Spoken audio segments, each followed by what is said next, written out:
Hello, dear guest. Let me welcome you to a next Unicorn University Open Conference.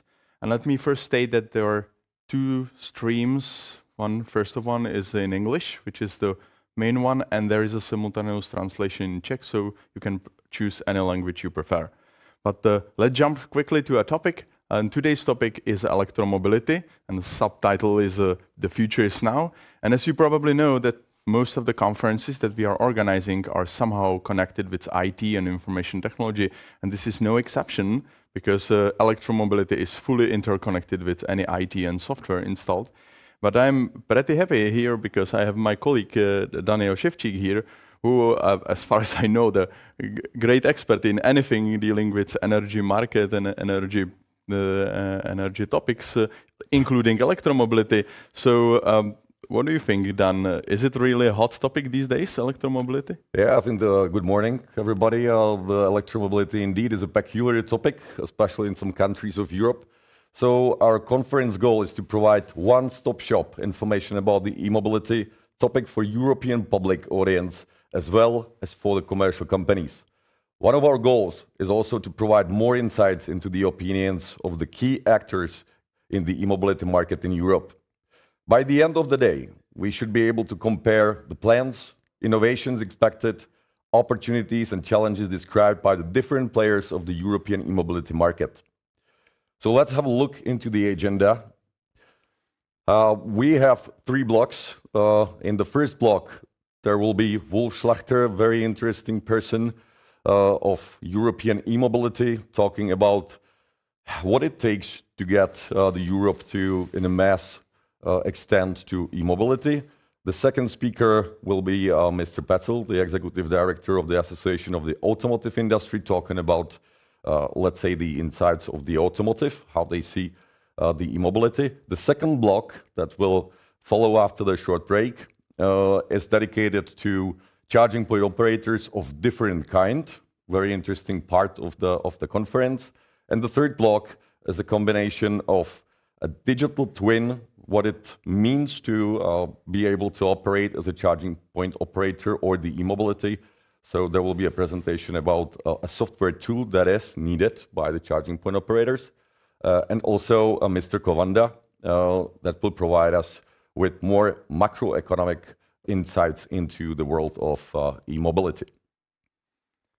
Oh, that's definitely seemed to be a very interesting program. I would like to remind the viewers that we expect a very interactive program, so don't forget to ask questions during the talks. You can follow the QR code on the screen, or you can just simply go to our website, and here you simply register to Plus4U, or if you have already registered, and then you can ask a question. Please ask as many as you want. We will try to answer as many as we can, but of course there is a limited time after each talk. So don't forget, we will remind this to you after every break. And in the end of the conference, or maybe even meanwhile the conference, you can provide a feedback, because we would like to always make the conference better for you next time. So please follow this QR code or look for our website and provide a short feedback about what do you like and what would you like make better in our conference. Everyone who is providing the feedback will get a discount for selected courses of Unicorn Publishing, so that's probably a good idea to do. Okay, and since we have a small anniversary for this year, because we have this conference for some couple of years, I would like to invite our first special guest, who is Vladimír Kovář, the founder and the chairman of the board of Unicorn, who would like to say a few words about the conference, about the today's topic, and the general things about conference. So let me welcome Vladimír, and the board is yours. Hello, the participants. It's nice to be here with all of you. My name is Vladimír Kovář, and I'm founder of Unicorn. I'm proud that I can cooperate with smart people. It is extremely important to be skilled and educated. That's the only way a person can make it in today's world. Without education, it is difficult to distinguish nonsense from objective truth. Education is the way to once own worldview based on common sense, not delusions. The more people are capable of critical thinking and constructive criticism, the better it is for the state of society as a whole. It must be understood that each of us must strive to create socially beneficial values. Unfortunately, there will always be people who, instead of creating values, try to rob others of these values. It is therefore important to be good and educated. Such people that create socially beneficial products based on high added value. We found Unicorn University precisely to educate such a people. And I think we are succeeding. Graduates of our school have an excellent reputation. Study at university is demanding and expensive. We strive to make Unicorn University attractive and accessible. We have various scholarship programs for students, for example, the work and study program. One of the activities that makes Unicorn University special is this event. Unicorn University Open, a professional conference organized twice a year on various topics related to study programs. The Unicorn University Open is in its 10th year. So today it's our 10 years anniversary. The conference is intended for our students, co-workers of our companies, and it is open to business partners, customers, journalists, and the general public. Yes, the goal was not only to introduce students to interesting topics from the field, but also show them how experts present and defend their ideas. That's it. This is Unicorn University Open. And now briefly to today's topic, electromobility. Once you sit in an electric car, you will find that you don't want another one. It's my opinion. But there is still a long way to go. Everything that is related to doing so in order to achieve the set goals. You see, 99.9% of everything we buy somehow comes from ammonia, cement, plastic, and steel, and we can't ensure that without fossil fuels. Personally, I think that the final path to energy is not in the fission of uranium. We must learn to fuse hydrogen. When I was finishing my studies at the nuclear faculty in Prague in 1985, the mastery of nuclear fusion was predicted for the year 2020. But you know that from exam period, not everything always goes according to plan. Well, cars with electric motor are a good way to go. Listen to what opportunities and pitfalls lie behind it. Enjoy the conference. Thank you, Vladimir, for the welcoming keynote. I think it is exactly what we strive to do today, to provide facts by trusted speakers. I see the e-mobility as an option for us that we have. And I think it is always good to have options. There are some people that would like to see the e-mobility actually not even be happening in some of the countries in the European Union. On the other hand, in some European countries, the e-mobility is well matured and advanced. Our plan today is not only to hear why it can be good to be electric, but also to hear pragmatic, wider context opinions on the e-mobility industry. Should we as a Europe be worried of China investments? Why should we support the electric future as the citizens of European countries? It is not just about being more green. I personally believe it is more about the overall approach, how we shape the industrial future of the Europe.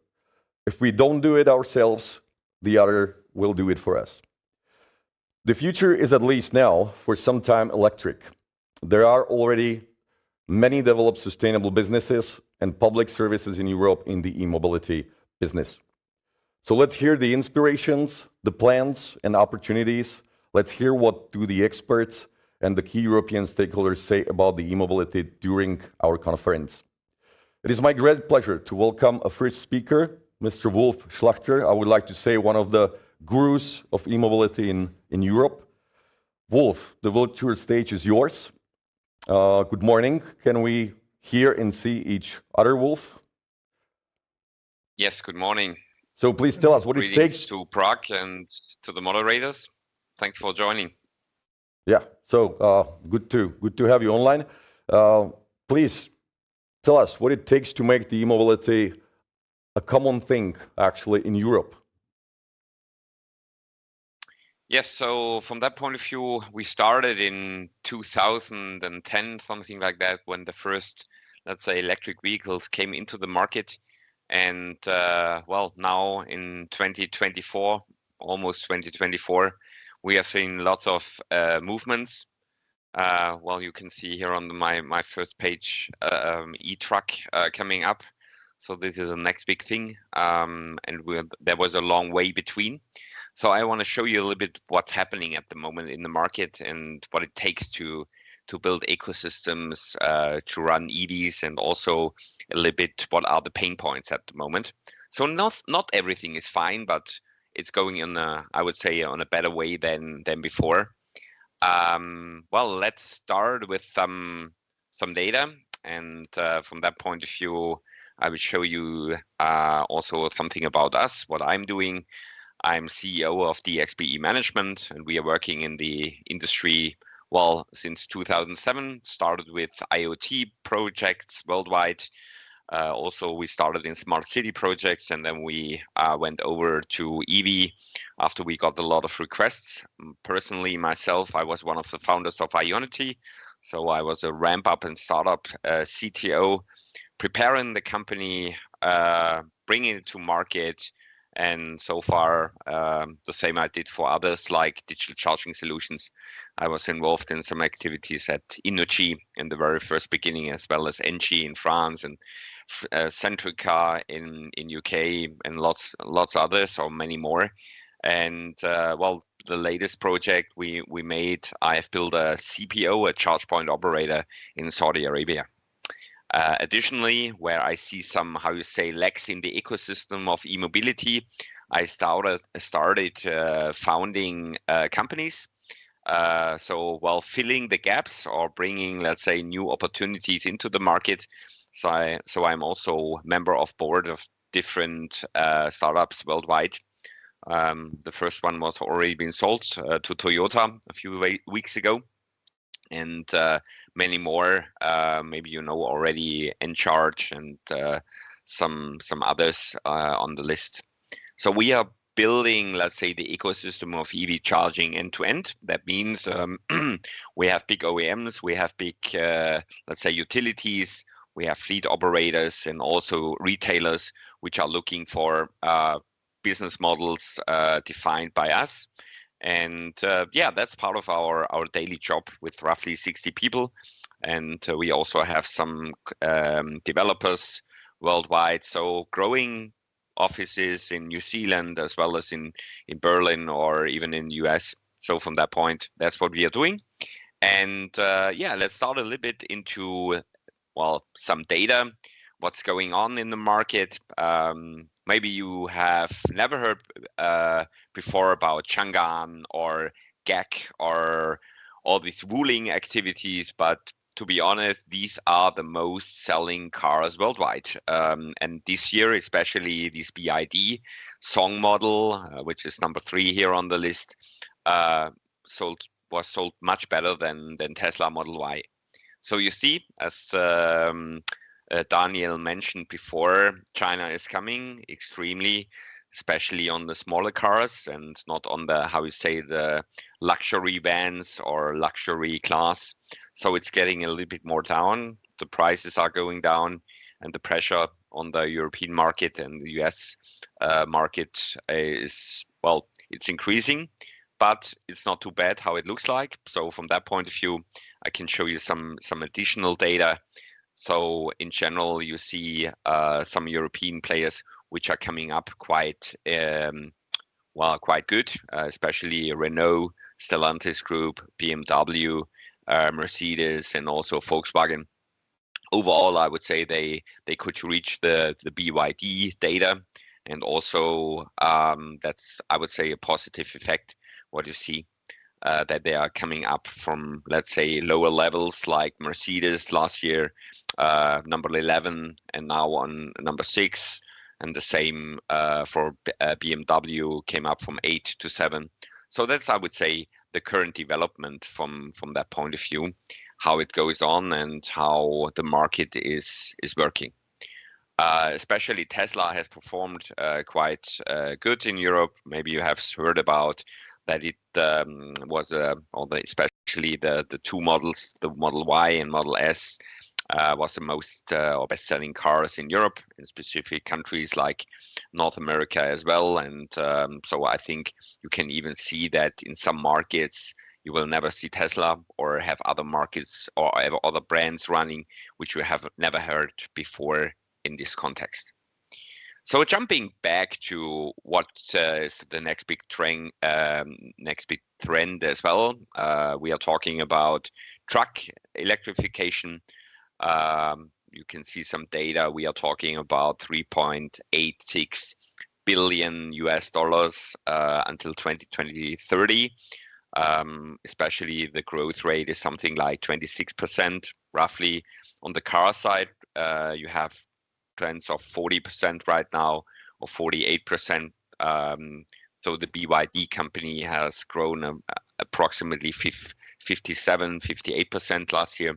So it's getting up and it's getting better from that perspective for, let's say, the global markets, quite attractive offers. But as I mentioned before, there are also some topics you have to take an eye on, and especially if you're thinking about building EV charging infrastructure. So I collected some comments from my customers, and they start with, well, we can't make it on our own. What shall we do? This is a topical first question I got, I would say, at least once a week from someone who wants to join, let's say, the electric vehicle party or the electric vehicle infrastructure. The second question was, okay, we checked the hardware, we checked the software, and especially data. This is a topic we have no clue. We don't know how to handle. The next question was from topic, if you go a little bit more deep dive, oh my God, billing, accounting, and payment is coming up. So we are not used to, we don't know how it works. And additionally, talents, experience, and also investment is missing at the moment. So these are, I would say, the 4 major pain points. And I would say you can answer these questions with one topic. That means you have to partner. You have to look for, well, let's say, the ecosystem which fits best for you. So that means selecting hardware, selecting software, and also trying to build these ecosystems end to end. You can't do it on your own, so at least you need some partners in the segment. And finding these partners is, I would say, quite complex and also quite challenging, especially if you do not have, let's say, the experience in a completely new market. I had this experience as well when I started my business. So a view back in 2017, when we tried to establish a CPO for European high power charging. So we started in 2014 in a kind of a stealth mode. The official launch was roughly on the date exactly 6 years ago. And the first site was already established in Denmark in 2017. The reason why it had to go so fast was also, you could imagine that some German OEMs, which are also shareholders, like Audi and Porsche, wanted to launch the Audi e-tron and also the Porsche Taycan. So, well, we had to be a little bit faster than expected, and we reached the target.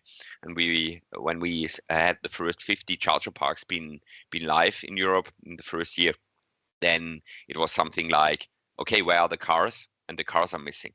So from that point, we were faster than expected. And at the end of the day, well, the OEMs had to deliver and were not able to at the very first beginning. Well, Ionity has grown across Europe, started in the Nordics as well as in Central Europe.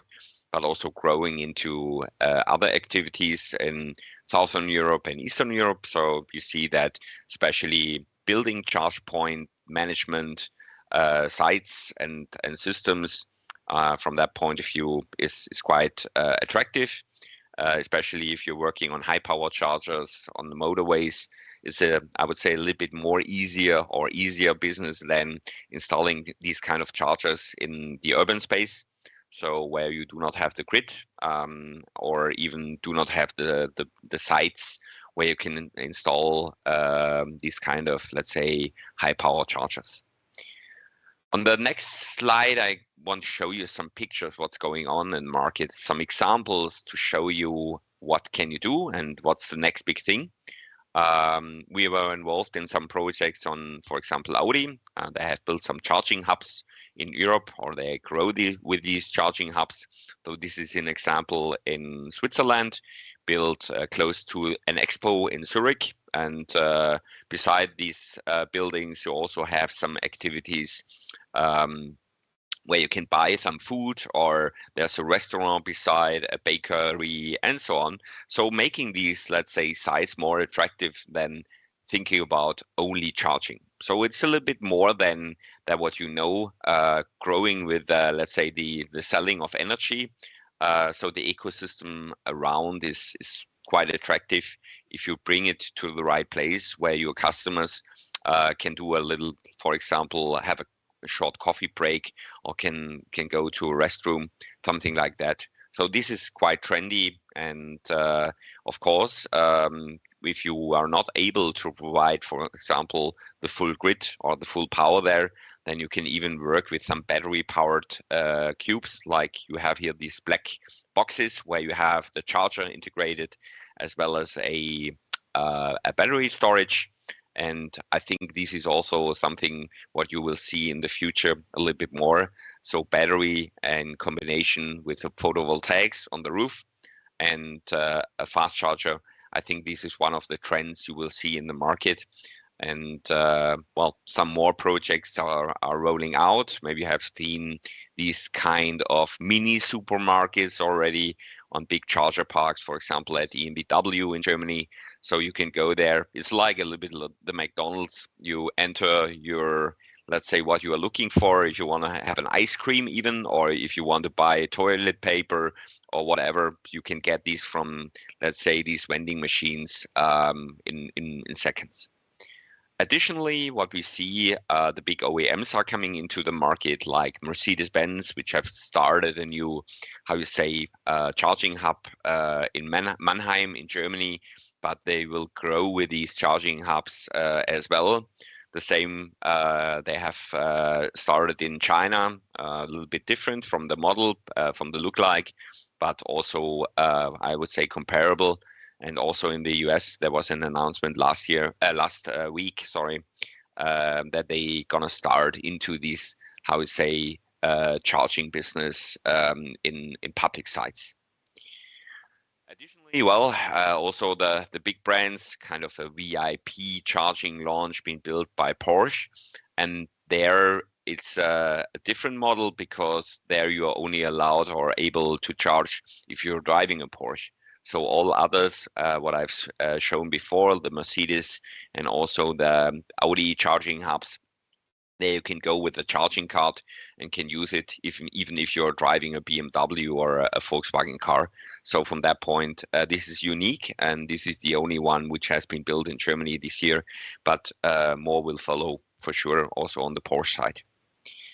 Yeah, last but not least, later on we have Arjan van Dijk from Eon Edry, and on the panel. And from that point of view, also Eon as a utility is pushing forward in this business. This is also kind of a concept store where you can see some vending machines in the back, and even some, how you say, places where you can sit or relax. I would say this is a little bit the future, what you are looking for within the next 10 years. So simple chargers on the motorway or in urban areas or suburban areas will not be, I would say, the future. So there's a kind of accommodation around or something around, which must be highly attractive to get the people or the EV drivers to these sites. And yeah, so a little bit on other next big things, what's in the market coming up. I already mentioned about bus and truck charging, and I want to show you also what's going on there. This is also really highly trendy at the moment, and lots of charge point operators, wherever they are in Europe, are trying to move in the business. The big oils, also the utilities, and also I think there are some pure CPOs coming up, so charge point operators which are only focusing on this business. One was already announced called Milence. This is a joint venture of the big four truck OEMs, so combined with Mercedes-Benz or Daimler, Traton Group, so Scania and MAN, as well as Volvo. So they have decided to build charger parks with megawatt chargers. So talking about 1 megawatt charging a truck. And that means shorter, let's say, waiting times, resting times as well.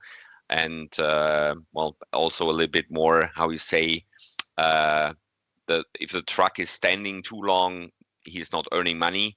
So speeding up a little bit the speed of the charger also means, well, having the truck longer on the road, so a little bit more attractive business model will come up from that point of view as well. Yeah, some other topics where we are working also on, so talking about Hyperloop, but well, it's not that what you are looking for from the energy side, but you're talking also about autonomous transportation, which is coming up, also electric driven, and the same you have on the, let's say, vertical takeoff and landing systems, which are, I would say, coming up maybe in 2027, 28, a little bit later, but the first test flight has been done.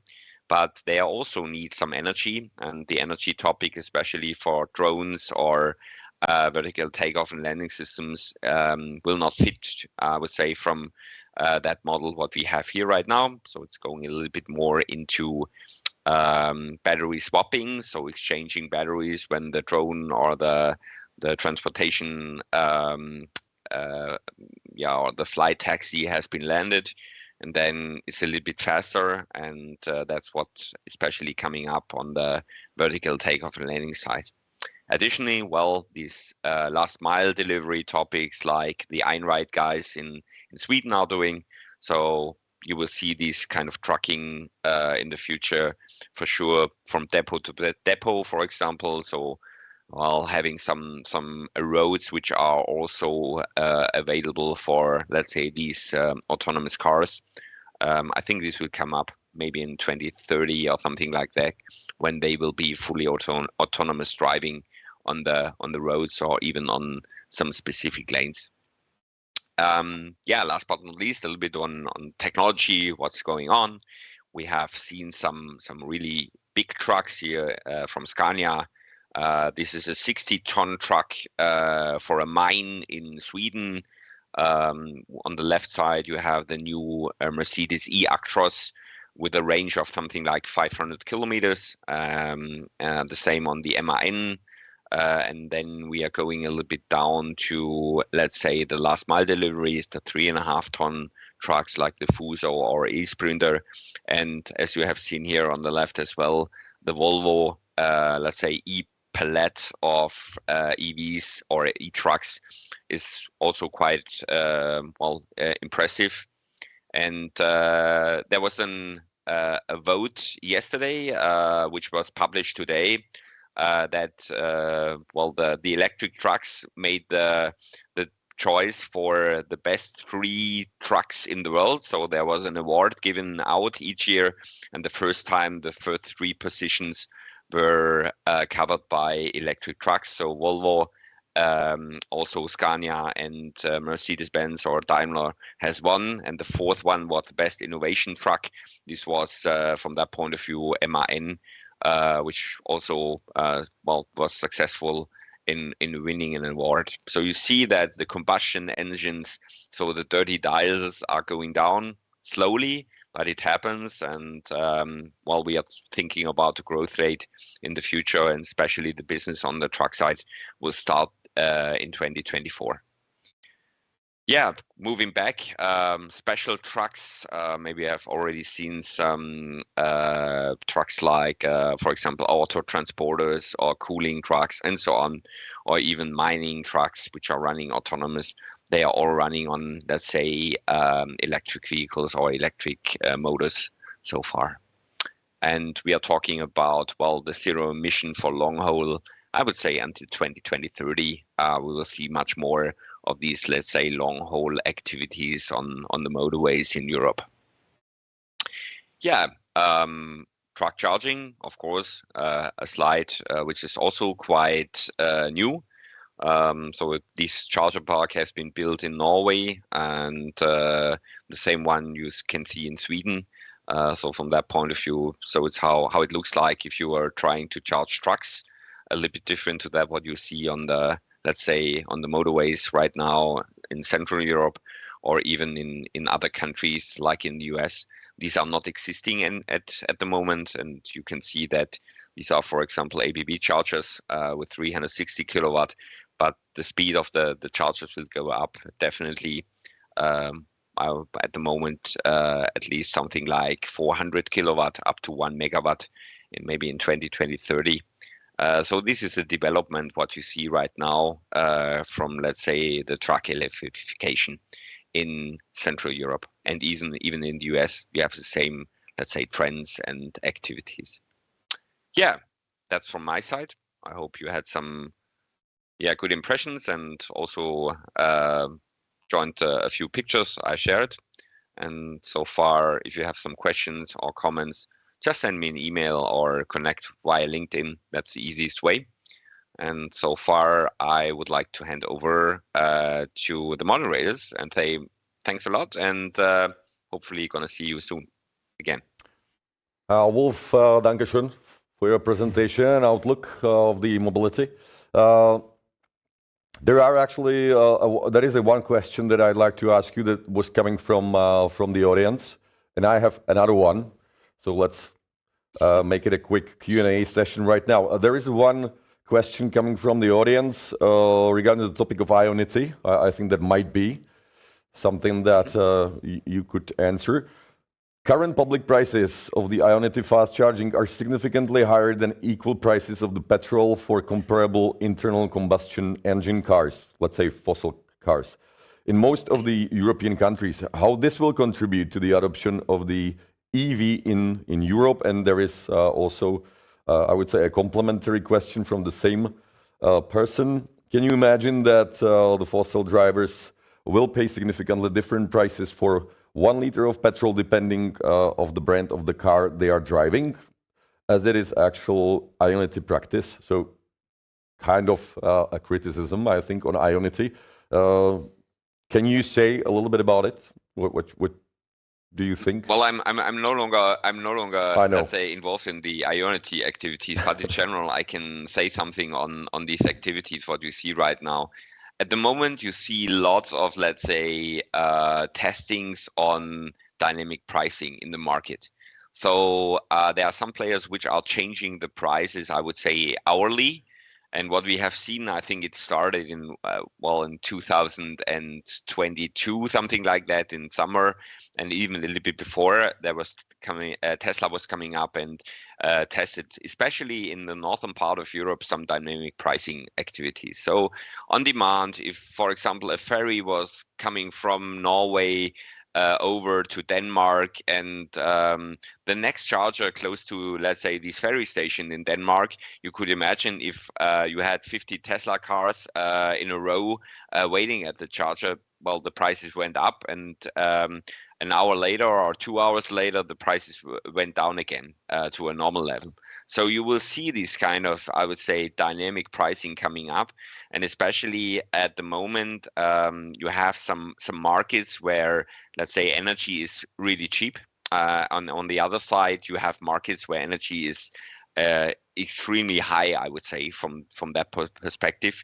And so players like Ionity or Fastnet or others, which are active in how you say, multiple markets, especially or if they are already running chargers in the Nordics or in Southern Europe, they try to, how you say, to adapt or try to, how you say, even bridge these, let's say, differences by offering some average prices. So, for example, if you go to Germany and compare the prices with France, so well, they are almost, I would say, the same, but there are other markets where it differs. And you could imagine that if you have some markets which are highly attractive, so the prices will not be the lowest from that point of view. So while you can make the largest margin, you could imagine that then it's more attractive to offer, let's say, a little bit more higher prices to other, let's say, to your candidate or to your customers. What you also see at the moment that the market is in some parts getting more professional. That means there are some players, especially on the charging or charge point operator side, which are trying to, how you say, monetize their activities, what they have done before. And that means they are going into, let's say, IPOs. So they want to go public. They want to go to, let's say, to the stock exchange and offer the let's say, the shares there. And from that point of view, you could imagine if you have some players in the back end, which are, let's say, VCs, so financial investors, they have an interest that the price of the, let's say, even the share is going up. And I would say this is maybe the answer on this complex question you raised or questions you raised.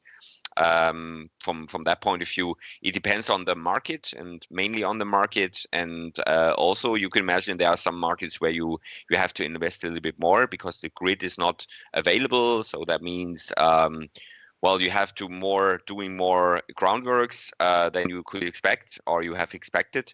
And that means also that the prices are going up a little bit from that point of view per charging session.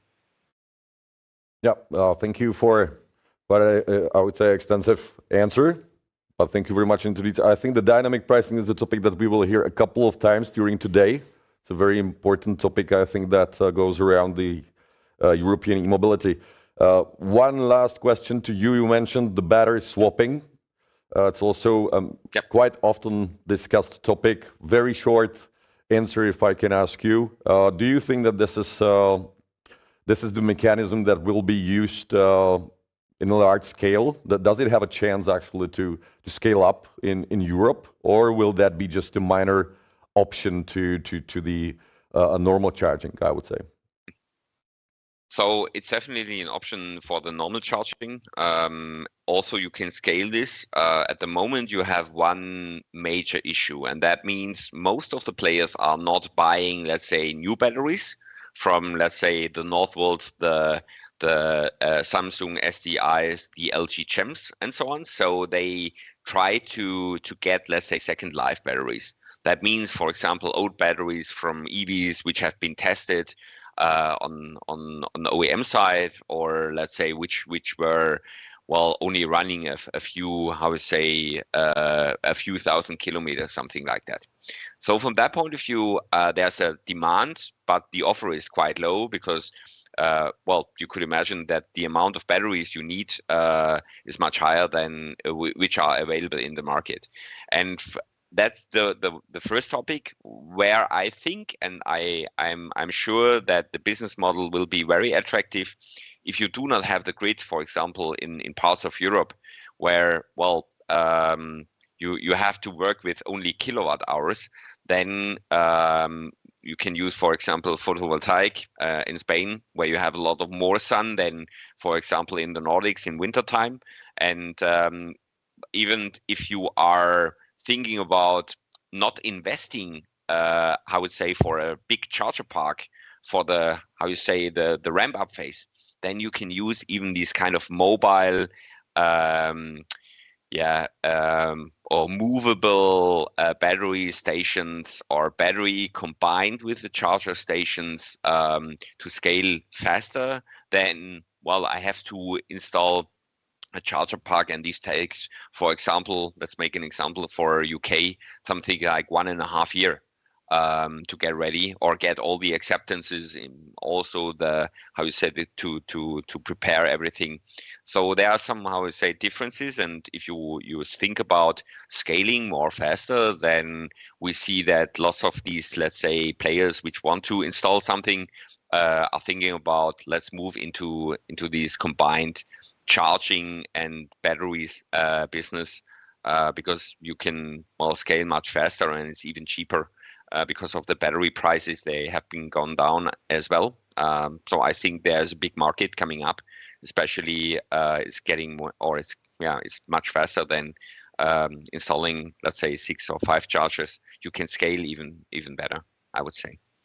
Additionally, from that point of view, I would say that these activities we have to take care. What we have seen, sorry, in the market in the past, that especially the energy loss between a charger and a battery was quite high. So if you had, for example, the battery 10 meters away from the charger, then you had a loss of something like 20%. So the efficiency was on the level of maybe with some charger types on 80%. So that means, well, that's not really efficient because you have a less or a lose of energy of 20%.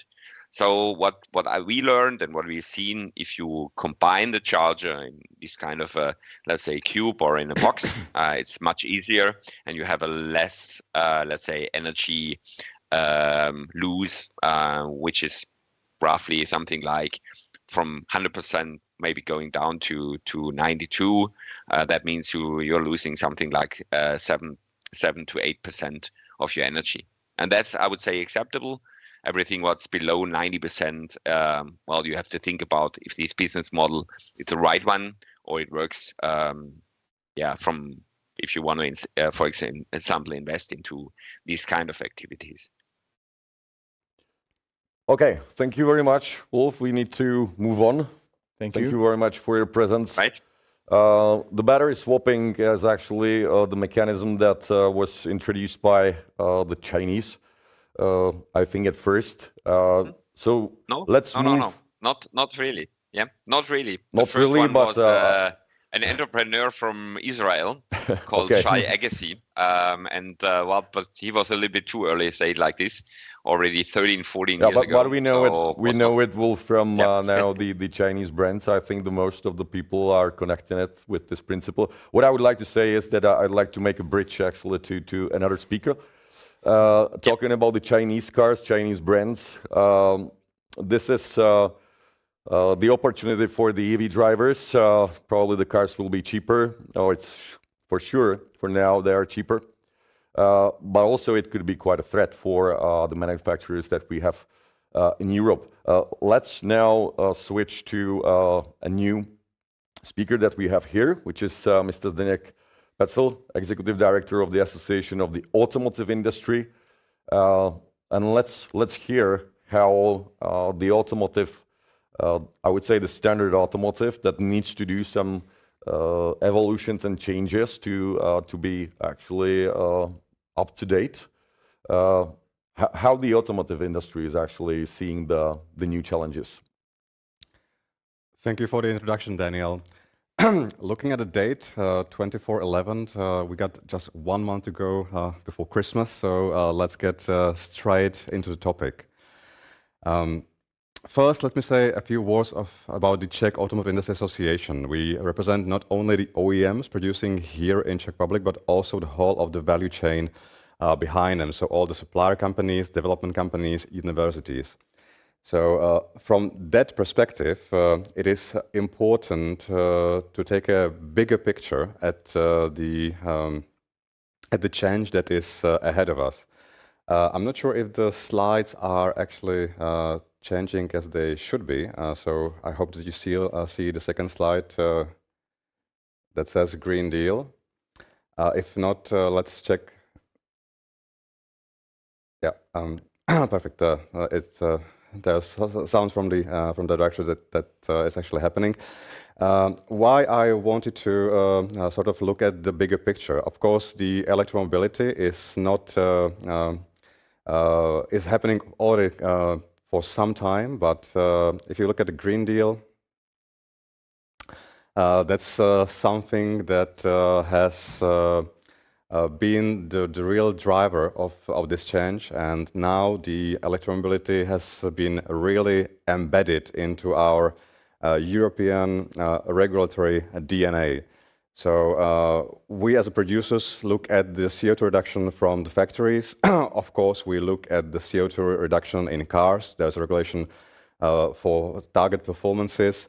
There's a regulation for infrastructure, the AFIR regulation that prescribes how much infrastructure should there be on the main roads across all of Europe.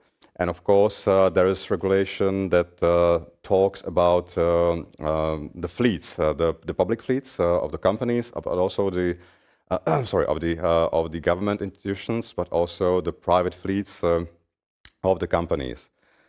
I see there are some issues with the technology here in the studio. Oh, perfect. Now you can finally see the slide. I hope you will be able to check them even after the presentation. So sorry for not having the chance to go through it in more detail. I see there's still some issues with the slides because they are not changing. There should be a second slide now when looking at the side of the customers. I'm not sure if there is something.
So seems we are back online, so welcome again. Speaking about the regulatory affairs, I think it's necessary not to forget the customer. I think a good, if you want to sort of explain it somehow, what the electromobility will mean for the customer, it's good to look back at what the change from a classic phone to a smartphone meant for the customers. New capabilities, new abilities. And similar will happen from our perspective with swap from internal combustion engines to electric cars. So it's not only about the reducing carbon emissions. Of course, this is something that customers may not be so keen on as a selling argument. Of course, it's also about improving air quality, especially in the cities. Even noise reduction, even though we have to make cars even noisier to make them safe for the pedestrians in the cities. But of course, it's about improving the performance and driving comfort of the users. From our experience, anybody who has driven an electric car for quite some time actually didn't want to swap back for internal combustion. And in some cases, as you may have already heard in the first presentation, it's also about reduction of operating costs. And now we are trying to work on spreading this vector of good situations to be wider. But of course, it's not only about the advantages. This change, there's a lot of challenges involved. One of them being the cost of purchasing the vehicle. We have discussed the competition also from the China, which is definitely one of the driving factors, even though I'd say Tesla would be the one that is behind the major shifts in the cost these days. And it also has some implications, of course, in the pricing of the secondary market, which also involves the pricing of insurance and leasing. I think driving range and charging speed has been quite a topic for some time, but I'd say these days there are already vehicles on the market that are capable of really replacing your traditional internal combustion engines, cars like Hyundai Ioniq 6, Tesla Model 3 and others, which are in a reasonable cost range for the customers. Charging infrastructure is going to be a huge topic, and I would want to delve a little bit more into it later in the presentation. And the last one, which I sort of mentioned at the beginning, and I want to end with it, of course, is the switch of the mindset of the users, which is going to be the hardest challenge of them all. If we're talking about the switch, let's look at the production. It's important to see what is actually happening on the production side and later on in the markets. There are a lot of data in the slides. In the left upper corner, it's the data of total EU production of vehicles. So you can see that there have been 12 million vehicles produced in the EU in 2022. And already the share of the electric vehicles and plug-in hybrids in the production was almost 13% last year. So interannual increase, and the number is again increasing this year. If you look at the sales in Europe, some 9.3 million were sold last year. The percentage of them being battery electric plug-in hybrids was already 17%, which is definitely a significant share of the market, as you will see later in the slides. And of course, being the representative of Czech Automotive Association, it's important to show you also that this is happening already in the Czech Republic as well, even though, as we later hear, there are great differences between different markets across the EU. So from the 1.2 million of vehicles produced here in Czech Republic, again, almost 13% were electric or battery electric vehicles. The point being that, of course, most of this production is being exported within the EU. And just to see what I meant by the great differences across the European market is the share of electric vehicles in our registration, which was just 3.8% of total registrations within this October, which is already a good advancement for us, but of course way behind the European markets. This is a snapshot of how the market with different fuels have developed over the last few years. So you can see the graphs from 2019 up until 2022. The blue line of the graph at the bottom is petrol. The greenish one petrol would be the right color, is actually a diesel.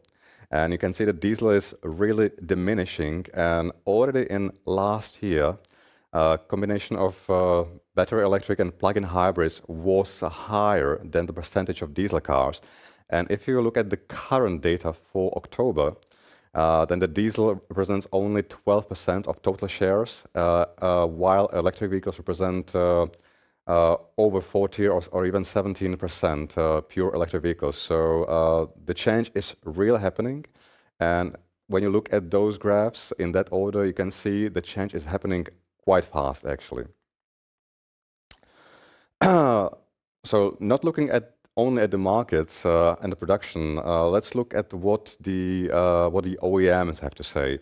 You all might remember that in Europe, 2035 is the end date of sales of internal combustion vehicles.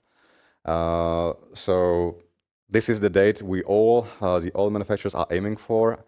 But when you look at the stories of different manufacturers, there are just few examples on the screen. You can see that they are all moving at different pace. Some of them are even swapping to completely electric way before 2035. So, for example, Volvo already in 2030. Some of them will be introducing 70% of their portfolio into electric even within the second decade of this decade, of course, second half of this decade. And of course, there is a huge shift that has implications into the production. So while, for example, Tesla is producing only electric vehicles and manufacturers are considering only electric vehicles production lines in their factories, the situation is complicated by the situation in the supply chain, which is still after COVID not 100% smooth. So in some cases, combined production of electric vehicles and internal combustion vehicles at one production line is actually a good solution, for example, in the Volkswagen group.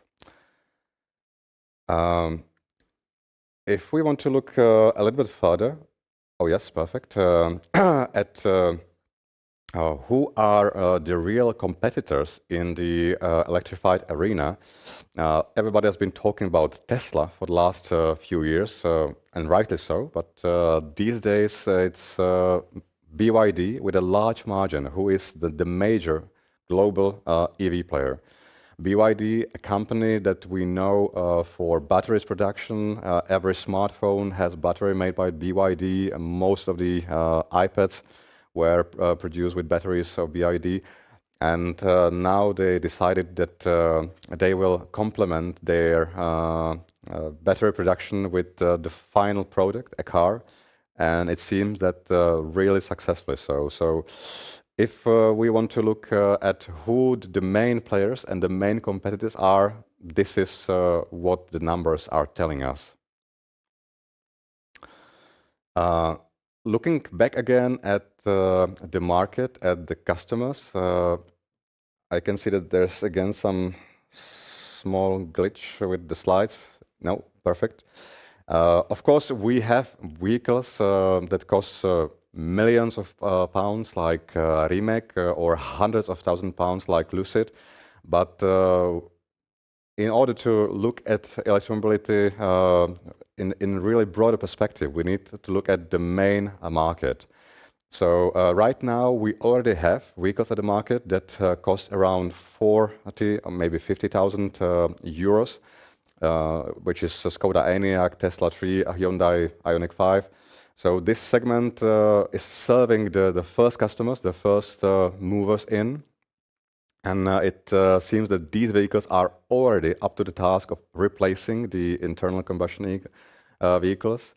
But the bigger challenge is moving downwards. Of course, as the end date of sales of internal combustion 2035 draws near, then we of course need to replace all categories that the customers are used to.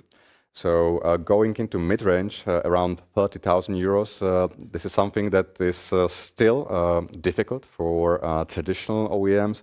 but we already have Chinese MG vehicles in that kind of segment. Really important segment for Europe, and actually a really difficult one economic-wise for manufacturers is the segment around 20,000 euros. The cars for the cities and also for the extra-urban drivings that don't need such big range, but need to be small, need to be achievable. So around 20,000 euros. Again, we see the first competitors coming into the market in the next year, and we will see definitely more after the year 2025. So I think the plans are there. And the micro segment, for quite some time, there has been discussion what this mobility switch will mean for the automotive. Automotive players have experimented with the small electric scooters for the cities, with bikes hiring, with car sharing. Which actually are a little bit further from the traditional hardcore automotive production. So this segment of micro cars, of cars like Citroën Ami, cars that are really meant only for the cities and perhaps even best cars for the sharing. So this is something that we are looking at, that there is a potential for the cities at around 10,000 euros per car. But let's see, the market is definitely small these days. And we don't have the right regulations for really further developing this market, for example, as the one Japan has with their K cars.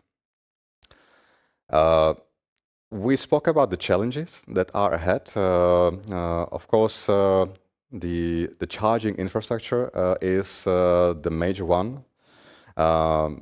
We can talk about all of the Europe, but let's look at the special use case of Czech Republic. Currently, here we have some 2,000 chargers, public chargers, around 17,000 cars. So from the numbers, you would say that the mathematics is okay, that it works. But if you look at the map, it's actually a PowerPass application that you can see on your screens. Czech Republic is actually a desert within the Europe. You can see the chargers within Germany, you can see chargers within Austria, but really few fast chargers on the map of the Czech Republic. So there is still a lot of work that needs to be done. This is something that the European regulation AFIR prescribes.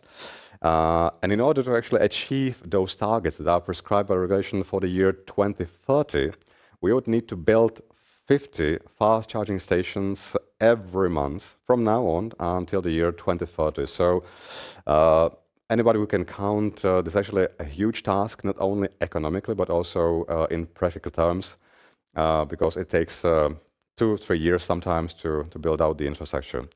The time is running up. Thank you for listening, and if there are any questions, I'm happy to take them now. Thank you. Thank you very much for your presentation. We have a couple of questions from the audience, so I will ask the first one.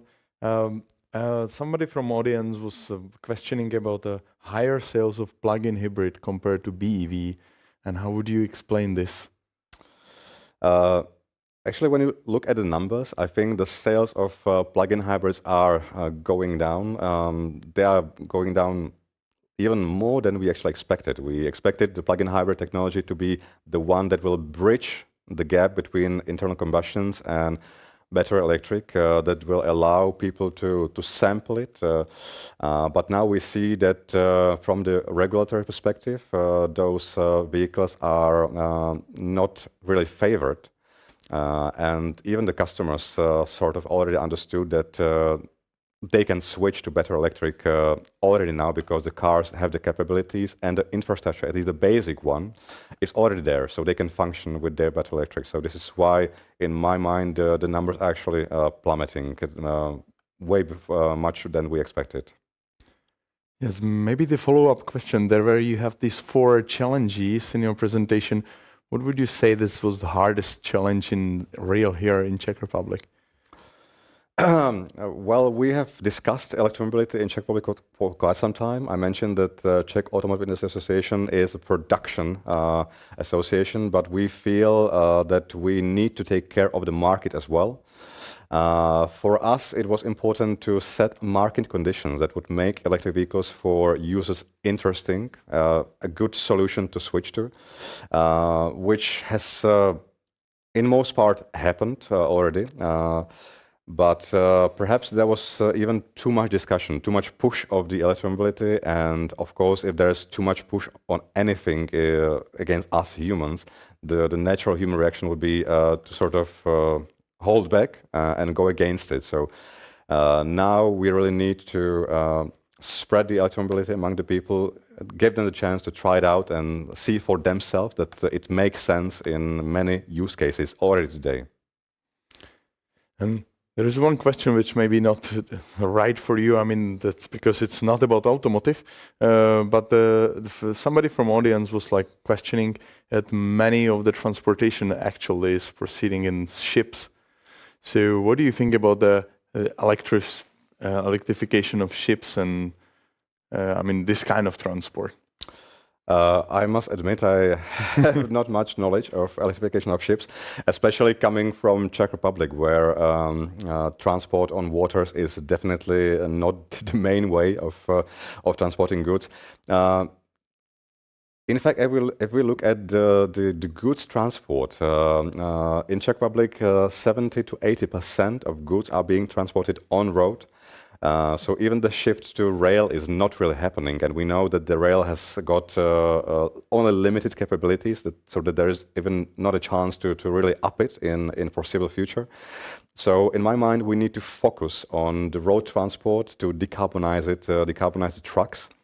So we need to find money in the Czech Republic to start pilot projects for the companies involved in the transport, and this is how we attain the decarbonized future that we're all talking about.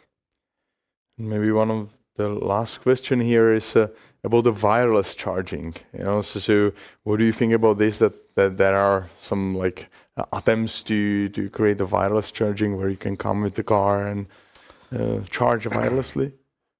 I think this is ultimately the end game that we are all aiming for. Already now, you don't need to go to a petrol station. If you have a charger at home in a garage or in a company, you just drive to work or home, plug it, and that's it. So there's a relief of one of the activities that you need to do. With wireless charging, then you will basically need to charge never ever again. The vehicle will take care of it itself. So we are really looking into those options, but technology-wise, economically-wise, it's not still really a mature technology. So let's hope at least for the parking charging, we will have that technology soon. There were some discussions on charging on the highways. That's sort of perhaps really far away, if ever. Then, but the home charging, when you just park your car and the car will take care of it, everything, then this is something that will come, I hope, in a few years' time, and this is where we need to go for the customer experience. Actually, the wireless charging is something that is already tested in Oslo. We have speakers from Oslo, so we will hear a little bit about that. I think that will be a better place to ask for details. Okay. Oh, great. Thank you very much. We have some limited time, and so we need to move on, but thank you for a great presentation. Thank you for having me. Have a nice day today. So we will move on in program, but now we will have a very short break since we have some time limitation. So let's make the break for 5 minutes. Thank you. See you in 5 minutes.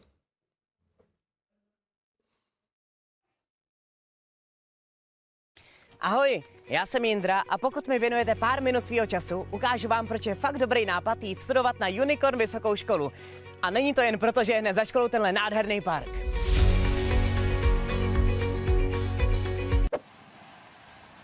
OK, vy co tušíte, jak to kolem školy vypadá, se teď asi smějete, protože zepředu to tak růžový není.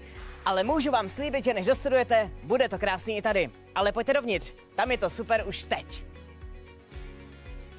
Do školy můžete přes den přijít kdykoliv. Je tu spousta místa pro samostudium, práci na společných projektech, nebo třeba i na pauzu na kafe. Tady zrovna probíhá přednáška o základech podnikání. A teď to teprve začne být zajímavý. Studovat můžete prezenčně přímo ve škole, ahoj, anebo online z pohodlí domova. Co z pohodlí domova? Studovat můžete třeba z parku. Nebo třeba z práce. Nebo klidně z dovolený. Ano, Petře, tam můžete studovat taky. V průběhu studia můžete jednotlivé formy měnit nebo kombinovat, takže když budete chtít třeba žít půl roku na Bali, stačí přejít na online studium a koupit letenku. Počkej, a na tohle dělat prostřih nebudeme, jo? Stop! Dejte tam tu studentku. Mimochodem, využít můžete taky program Work and Study. Získáte tak práci ve společnosti Unicorn a k tomu i stipendium. Skloubit práci a studium už nemůže být jednodušší. A co všechno můžete na Unicornu vlastně studovat? V rámci bakalářských studijních programů si můžete zvolit buď softwarový vývoj nebo business management. V navazujících programech potom softwarové inženýrství nebo aplikovanou ekonomii. V rámci studií se můžete ale vzdělávat i mimo svůj obor, a to například na konferenci Unicorn University Open nebo na workshopech. A teď se leknete. A pokud chcete něco opravdu extra, můžete si udělat pilotní průkaz na vrtulník.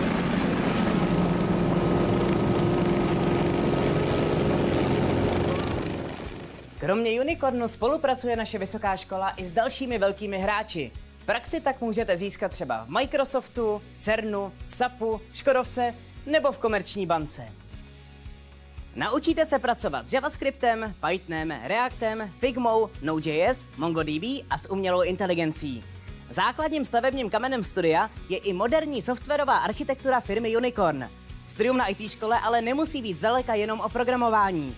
Můžete se také naučit, jak řídit projekty, finance nebo třeba marketing. Jako vážně? A to jste věděli, že máme jedno z nejvyšších uplatnění studentů v republice? Tak co? Přesvědčil jsem vás a chcete vědět, jak se přihlásit? Na Unicornu stačí podat přihlášku, následovat bude krátký online přijímací pohovor a když projdete, jste naši. Nebudeme testovat vaše znalosti. Ty vás naučíme. Zajímá nás vaše osobnost a motivace ke studiu. Tak na co ještě čekáte? Radši tu přihlášku podejte hned, ať na to nezapomenete. Tak co, Roga, dobrý, ne? Přihlášku možná fakt podá. To je snad ještě lepší, než být herec, co?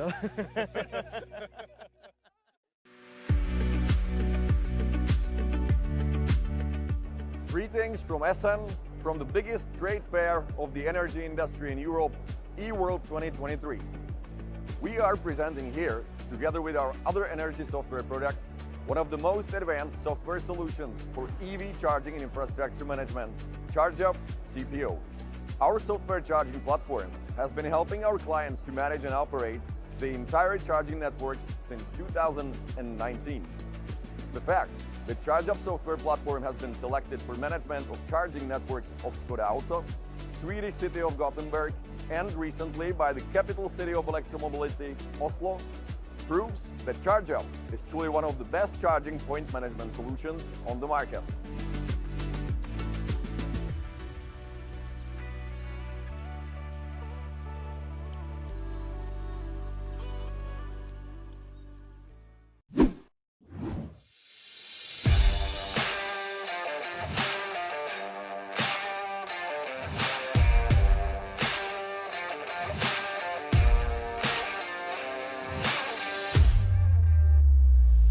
Unicorn University, tenkrát to vlastně byla Unicorn College ještě, jsem se rozhodnul studovat, protože jsem znal Unicorn a dozvěděl jsem se, že bude otvírat svou vysokou školu, že tam bude kladený důraz na spojení praxe a studia.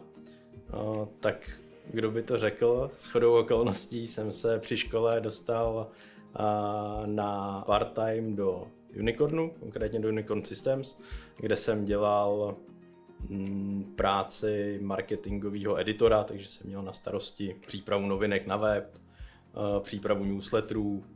Provázanost Unicornu jako firmy a jako školy hodnotím pozitivně. Je to vlastně, nebo byl to vlastně jeden z těch hlavních důvodů, proč jsem si tu školu vybral. Ať už se to týká studia samotného, kdy nás vlastně učili jak klasický vyučující, tak lidi z praxe, přímo z Unicornu nebo z jiných firm. A potom samozřejmě i ta možnost práce jak při škole, tak práce potom dál po škole, kdy jsem v Unicornu pokračoval. Aktuálně pracuji na pozici Operations Manager v rámci Unicorn vysoké školy, pod kterou vlastně spadá jak Unicorn University, tak Unicorn Publishing, tak Top Gun Academy. vlastně naše interní vzdělávání a mám tam na starosti zdroje, takže majetek, lidi a především finance. Moje kariérní cesta zpátky na Unicorn University byla trochu klikatá. Po dostudování bakaláře na Unicorn University jsem pokračoval v magisterském studiu a při škole jsem dál pracoval na part-time v Unicorn Systems a následně po dokončení magisterského studia jsem nastoupil už na plný pracovní úvazek a měl jsem na starosti řízení projektů návrhu grafického uživatelského rozhraní. Po pár letech jsem ještě se vydal na zkušenou mimo Unicorn do oboru gastra a hotelnictví. V rámci rodiny provozujeme v Orlických horách hotel s restaurací a ten jsem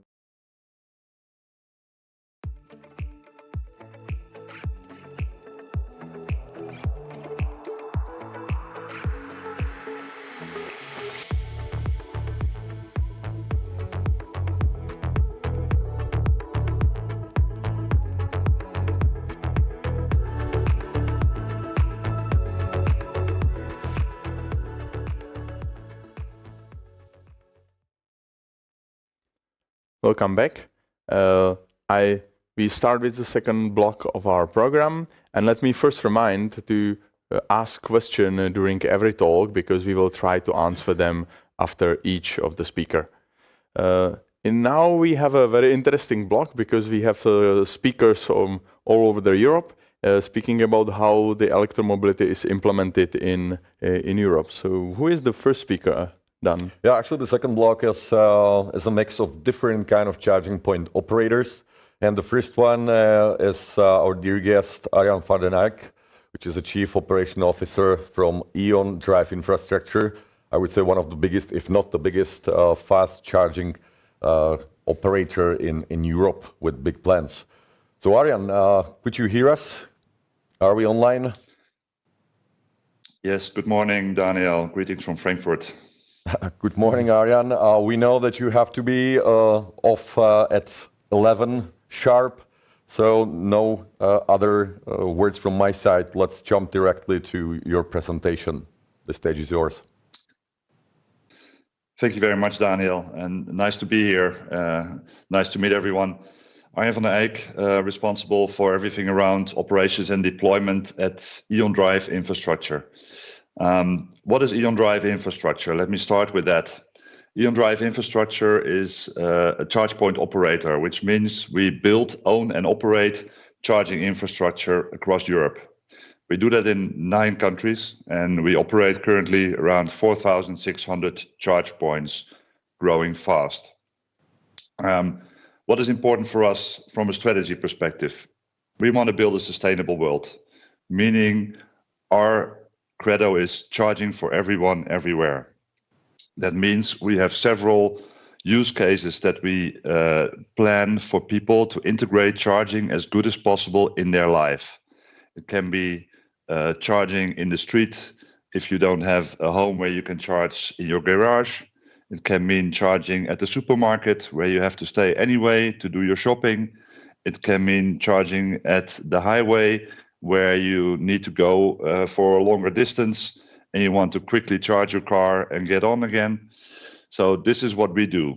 And we do that in big style across Europe. You see some numbers here that give you a feeling how many charging points, how many charging acts in 2022. And for us, the future is very clear. We want to be a leading charge point operator in Europe. And that is what we are doing currently. We are building around 1,000 HPC charge points a year. So what are the challenges if you're a charge point operator and you want to build out infrastructure? Speaker beforehand already said it.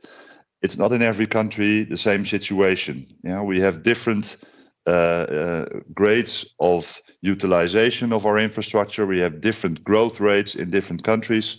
And for us, the most important thing is find the right locations and build out at the locations where we can integrate this charging in the life of people. For instance, in Czech, a good example is our cooperation with Kaufland. Building on the parking places of Kaufland and making sure that we are there where the people are doing their shopping is a great example of integrating charging in the life of EV drivers. So what are the challenges that we face finding those sites? For us, it's very important that we get the right grid connection. And grid expansion, grid capacity across Europe is an issue. It's very clear the grid is limited. We have countries where already it's almost impossible to get large connections because certain areas are so congested that they are not available anymore. So this will be a huge task for European grid operators to make sure there is enough available, and we come to the biggest challenge in this perspective, truck charging a little bit later. There is enough grid capacity available to build out. Another important issue is the supply chain, having the hardware available.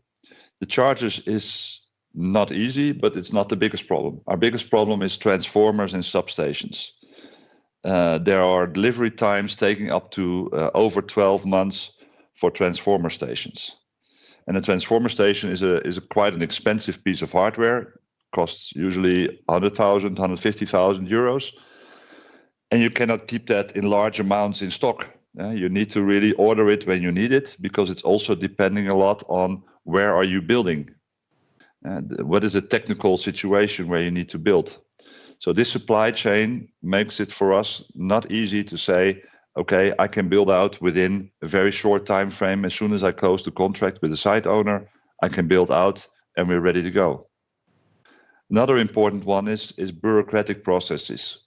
We read a lot in the newspapers nowadays on subsidies that are available or are not available, European subsidies, country-specific subsidies. For the EV driver, it's not very helpful if they don't know how the subsidies are going to develop in the coming years.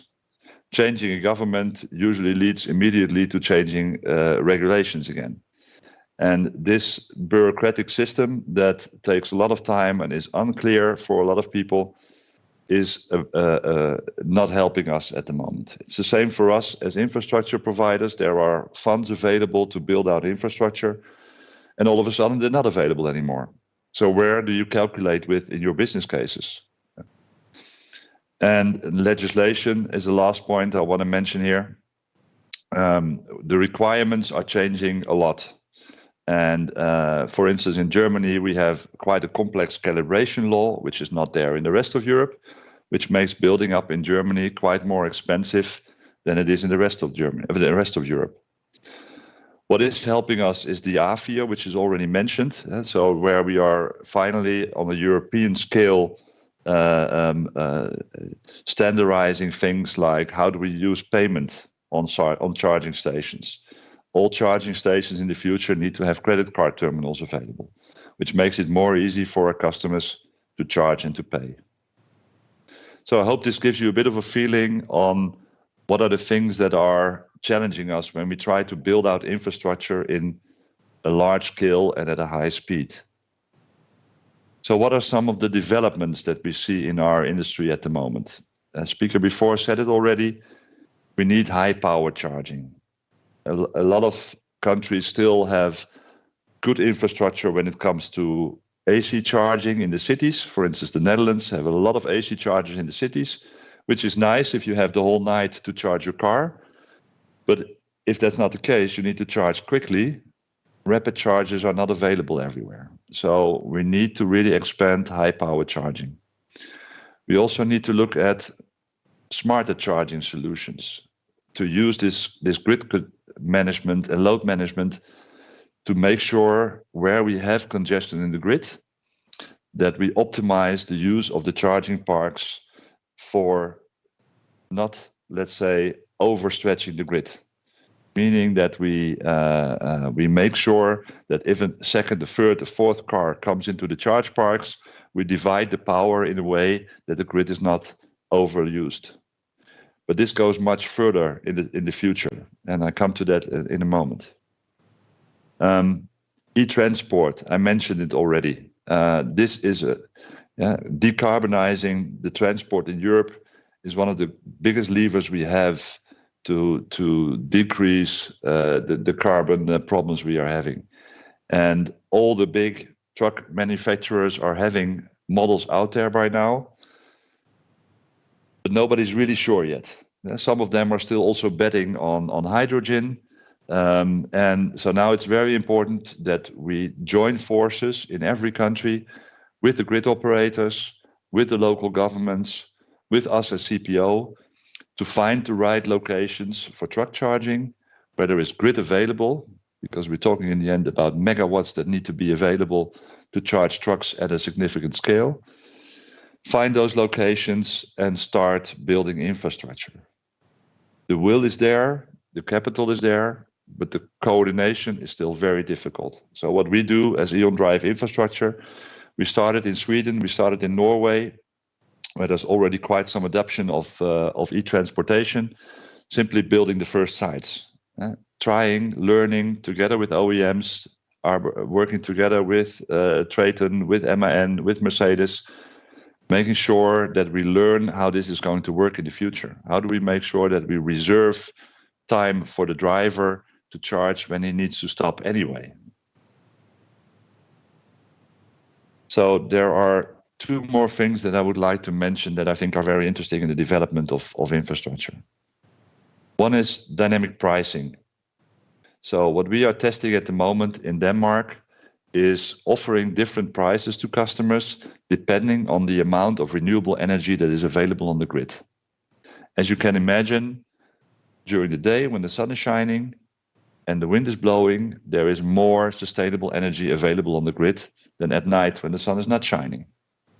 That means that the energy prices are lower at that moment in time, the grid usage is heavy, and we help using that renewable energy if we make sure our customers are incentivized to use our chargers at that moment in time. So with this dynamic pricing, we help everyone. We help our customer because they can charge a lower price. We help the grid operator because the grid is utilized when it's needed. We help the environment because we use the renewable energy to the max. And for us, it means a better utilization of our chargers. So this is a very important development that will help everyone. The last one I want to mention, and then I want to go to questions, is battery storage.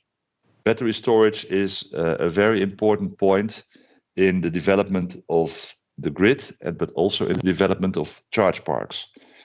As you can imagine, if you have a large charge park, it helps to have a battery on site to make sure you can use that as a buffer between the grid connection and the chargers. So that gives you the opportunity to load balance and to not make too much use of the grid at the moments when it's not available. But it gives you other opportunities as well. It gives you the opportunity to use that renewable energy and store that when it's available and give it out when it's not available. It gives you the opportunity to offer flexibility services to the grid operators who can use the battery when there is a disbalance in the grid. So this development of using batteries in bigger charge parks is a very important one for us as an energy company. And we just started in Denmark having a first pilot with the first 1 megawatt battery, making sure that we start integrating these batteries in our charge parks. And so you see we do a lot of piloting and testing in Denmark, Sweden. Very logical because there is a high adoption of e-mobility there. There's a higher percentage of cars. There is a very experienced usage of infrastructure. So for us, it's easier to test out things there because the customers are used to it. So this is what I wanted to share with you. And now I still have a few minutes left for questions. So looking forward to that. Thank you. Thank you very much, Arjan. I will use two questions from the audience that came. Actually, the first one I believe will be very short for you to answer. There is the question whether you consider entering the Slovakian market anytime soon. We are currently in the Czech market, quite active. Slovakian market, not yet. So on the short term, it's not planned. But on the long term, it's very well possible. Yeah, it looked like the person that is asking would like to see you there, actually. It was kind of between the lines. Okay, the second question, I'm not sure whether you will have a full context, but there is a question in more general, but let's speak about the Eon. If there will be enough energy, if I interpret it, if there will be enough energy in 2030 to support actually the amount of cars that will be connected to grid to charge. So are you somehow involved in the discussions within the Eon? What are the measures that Eon is, let's say, doing to have the adequacy in upcoming years? Yes, this is the key question for everyone. So this is not an easy one to answer in a few minutes, because there are two big things we need to do. First of all, we need to raise the amount of renewable production. Wind, solar, we definitely need to up our game there, and we're trying to do that across the board. But this is not the only thing. We also need to look at hydrogen. We need to look at other solutions to get renewable production available in a much larger scale than we have it right now. This is the only solution. There is no alternative. Yeah, we can look at building more coal-fired plants or gas-fired plants. It's not a solution. Yeah, so we really need to focus on renewable production. And the second thing is we need the grid to be able to transport all that energy and to work with the high level of volatility that comes with it, with renewable sources. So Eon is investing on both sides, so both in the renewable energy production as well in the grid, a lot of money across Europe, billions and billions of euros, to make sure that we make this happen in the future. But this is, of course, not something we can do by ourselves. We need a lot of more energy companies and a lot of more governments to work together to solve this problem going forward. If we don't do anything large scale in the coming years, we will have a problem in 2030, especially if truck charging goes the way it is going right now. We will have really bigger congestion problems than we have right now. But there are solutions, and we are very hard working on it and committed on solving this problem going forward, because it's our business, and we need to solve this problem for future generations. Yeah, I think this is completely right. I am also kind of involved in the energy business within the Unicorn as well. So I know that the European parties, transmission system operators, distribution system operators, the ones that generates the power, it's a really hot topic for them. Have been already a hot topic for some time. So it's something that the adequacy has to be actually solved. So it's not a new topic, but it's not going to be easy. That's definitely a truth.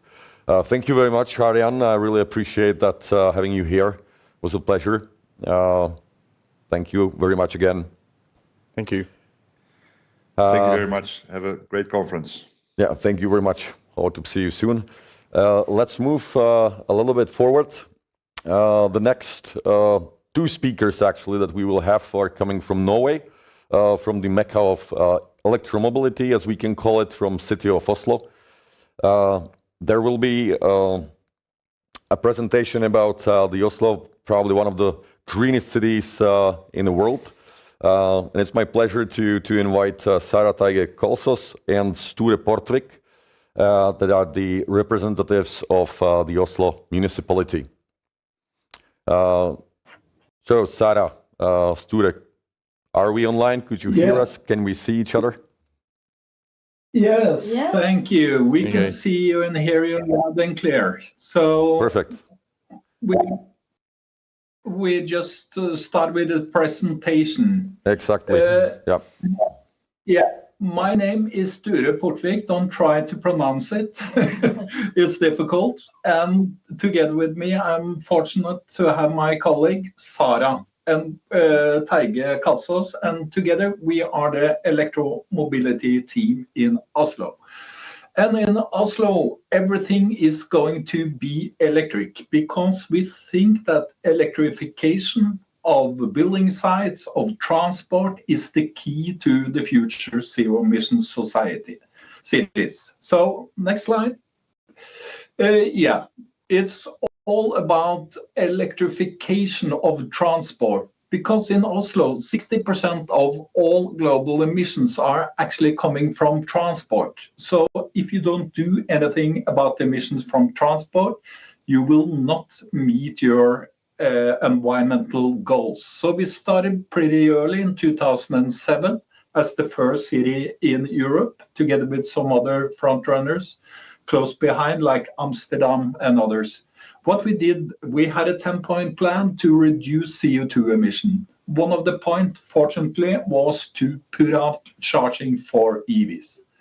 The focus now is not so much on the private car, it's more on commercial vehicles, because half of emissions, more than half of the emissions, are coming from transport, but half of that is actually coming from commercial vehicles, and people are buying more and more online. We even get our delivery is with the grocery on the doorstep, so we create a lot of transport. So that sector, like commercial vans, freight vans, heavy trucks, everything has to be electrified. Next slide.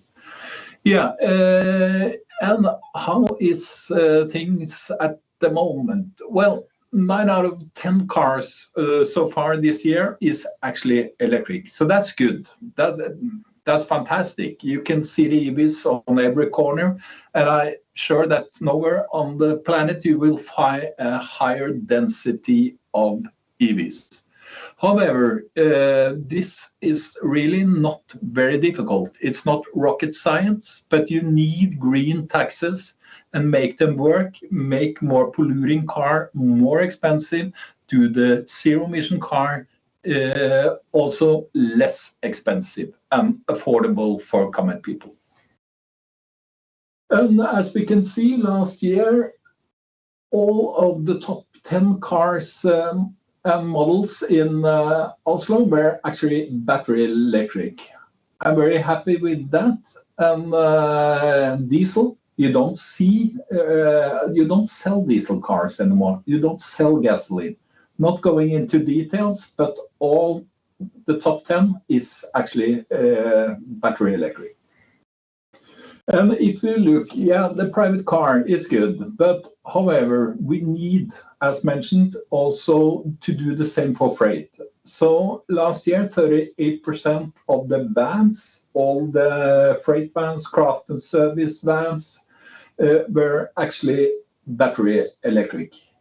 But so far this year, it's more like 44%. So it's going the right direction. Electricity for bigger trucks, now we're talking trucks more than 16 ton. 24% were electric last year. So far this year, it's close to 29%. Also, there are a huge chunk of biogas coming from the waste treatment system, so it's good in a life cyclist perspective. And for the buses, well, 58% last year, now it's close to 80%. Within the year, it should be 100%, and I think we'll get there. Next slide. Sarah? Yes, so this is all about making EVs the right choice for people. We have 3 critical factors to succeed. First of all, EVs must be cheap to buy, which means no purchasing tax and no VAT. They also must be cheap to use, which means free parking, free charging, and free passing in toll gates. And they must be convenient and practical to use, which means easy access to charging, also access to parking and the bus line somewhere. Recent years, we have changed some of this, so now you do have to usually pay for parking and for charging. But it's generally always more, it's always cheaper to have an electric car than a gasoline or a diesel car. And of course, you need the right product, which isn't really a problem anymore, seeing how many types of EVs have come the last year. So now I think it's a EV that can suit everyone.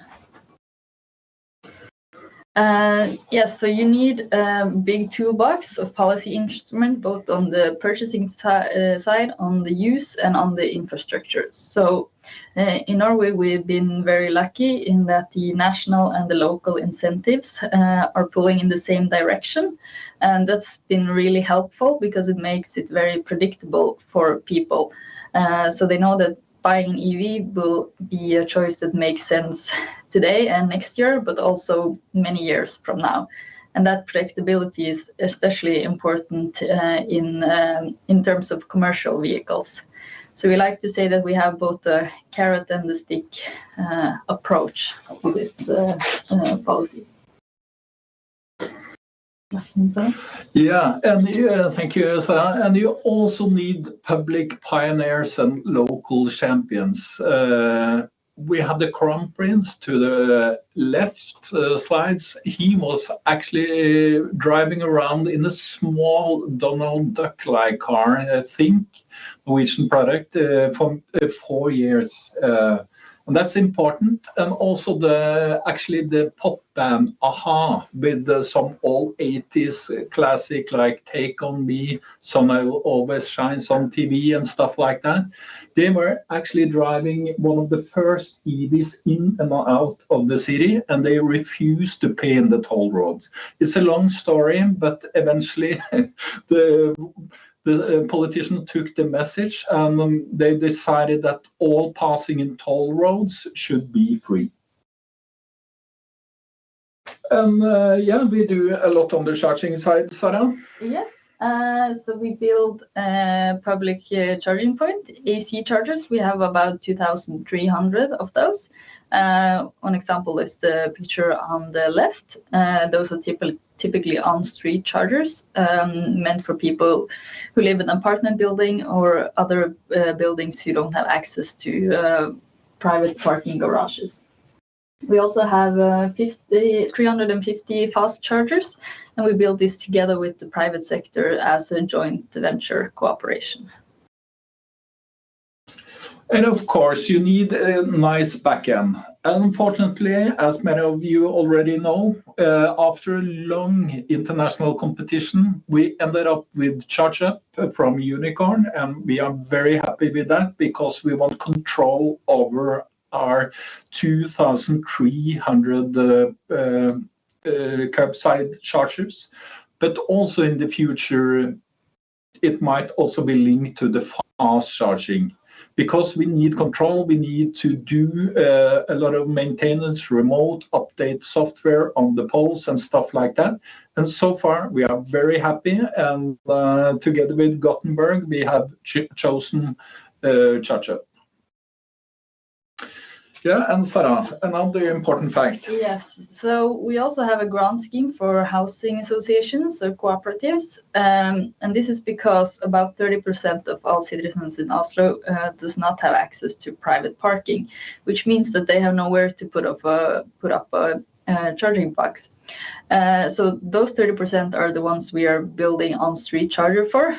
But everyone else who has parking spots, we have this grant scheme to make sure that they can get the support for example, upgrading the grid capacity in a parking garage so that they can put up their own charging boxes. So far we have facilitated around 80,000 charging boxes on private ground. And freight vehicles, it's mentioned, but what we have done is making some huge tailor-made hubs, consolidation centers for electric freight vehicles, vans, cargo bikes, and the like for the Postal Service, DHL, and others, especially designed to do all city logistic zero emission. So within this year, around 80% of all city logistic freight transportation in the city is actually going already by zero emission. And Sarah, Yes, so one of the reasons why we are focusing more and more on the freight vehicles is because of the situation up to your left. There we see a normal fast charging stations where trucks are charging next to a small BMW and a small Tesla. And we see that this is not the most traffic safe situation. So we are now creating tailor-made charging station for big trucks and for vans and freight vehicles. And taxis. All taxis have to be zero emission from 1st of November next year. If they don't have a zero emission alternative, that means a battery electric or hydrogen, they don't get a license. So we have really speeded up with some nice locations, fast charging, also some more experimental things like wireless fast charging, which is functionally, technically speaking, perfectly for taxis only. Yes, we also have zero emission building sites, which means that basically all the excavators and all the trucks and cars coming in and out of the building sites are electric. So this is really a next step towards zero emission society. We also have mostly electric buses in the public transport.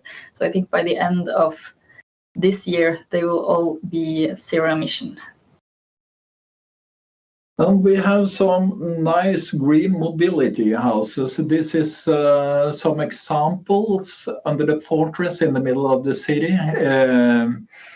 We digged out, well, it's a nice bomb shelter actually, but now it's covered with EVs. Also to the left, we have a more modern facility, parking garage, 3 stories with chargers in every floor. One floor is for car sharing, the others are for private persons and commercial vans, both with AC charging and fast charging. Yes, so sky is the limit or trouble in paradise?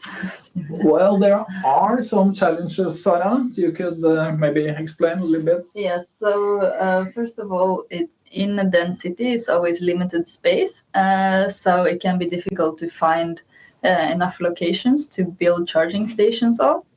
The local grid capacity is also always a challenge. It's usually possible to upgrade, but it can be very costly in many cases. And since the sale of EVs has been boosting so much, it can be hard to deploy chargers fast enough and in the locations where people need them.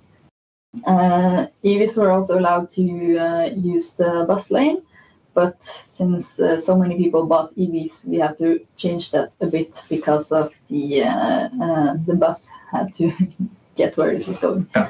So now you have to be 2 persons in the bus lane in an EV in the morning time in the rush hour. Yeah. And what do we want? We want innovation, right? Yes. So we're always looking for new ways to improve our charging system and for new solutions that can be both more efficient and to help us use the grid capacity more smarter. Some examples of wireless charging, not going into details, but I will recommend the Fully Charged show you can find where it's actually benchmarked with battery swapping. Both technologies has pros and cons. And not going into details on this one, but I hate to say this, we love EVs, but we need a holistic view. So, of course, public transportation is always king. We do very much for public transportation, not only that we need good frequency, good quality on the services, but and the right price, but also we need clean public transportation. So all public transportation, like Sarah mentioned, is going to be zero emission from the end of this year.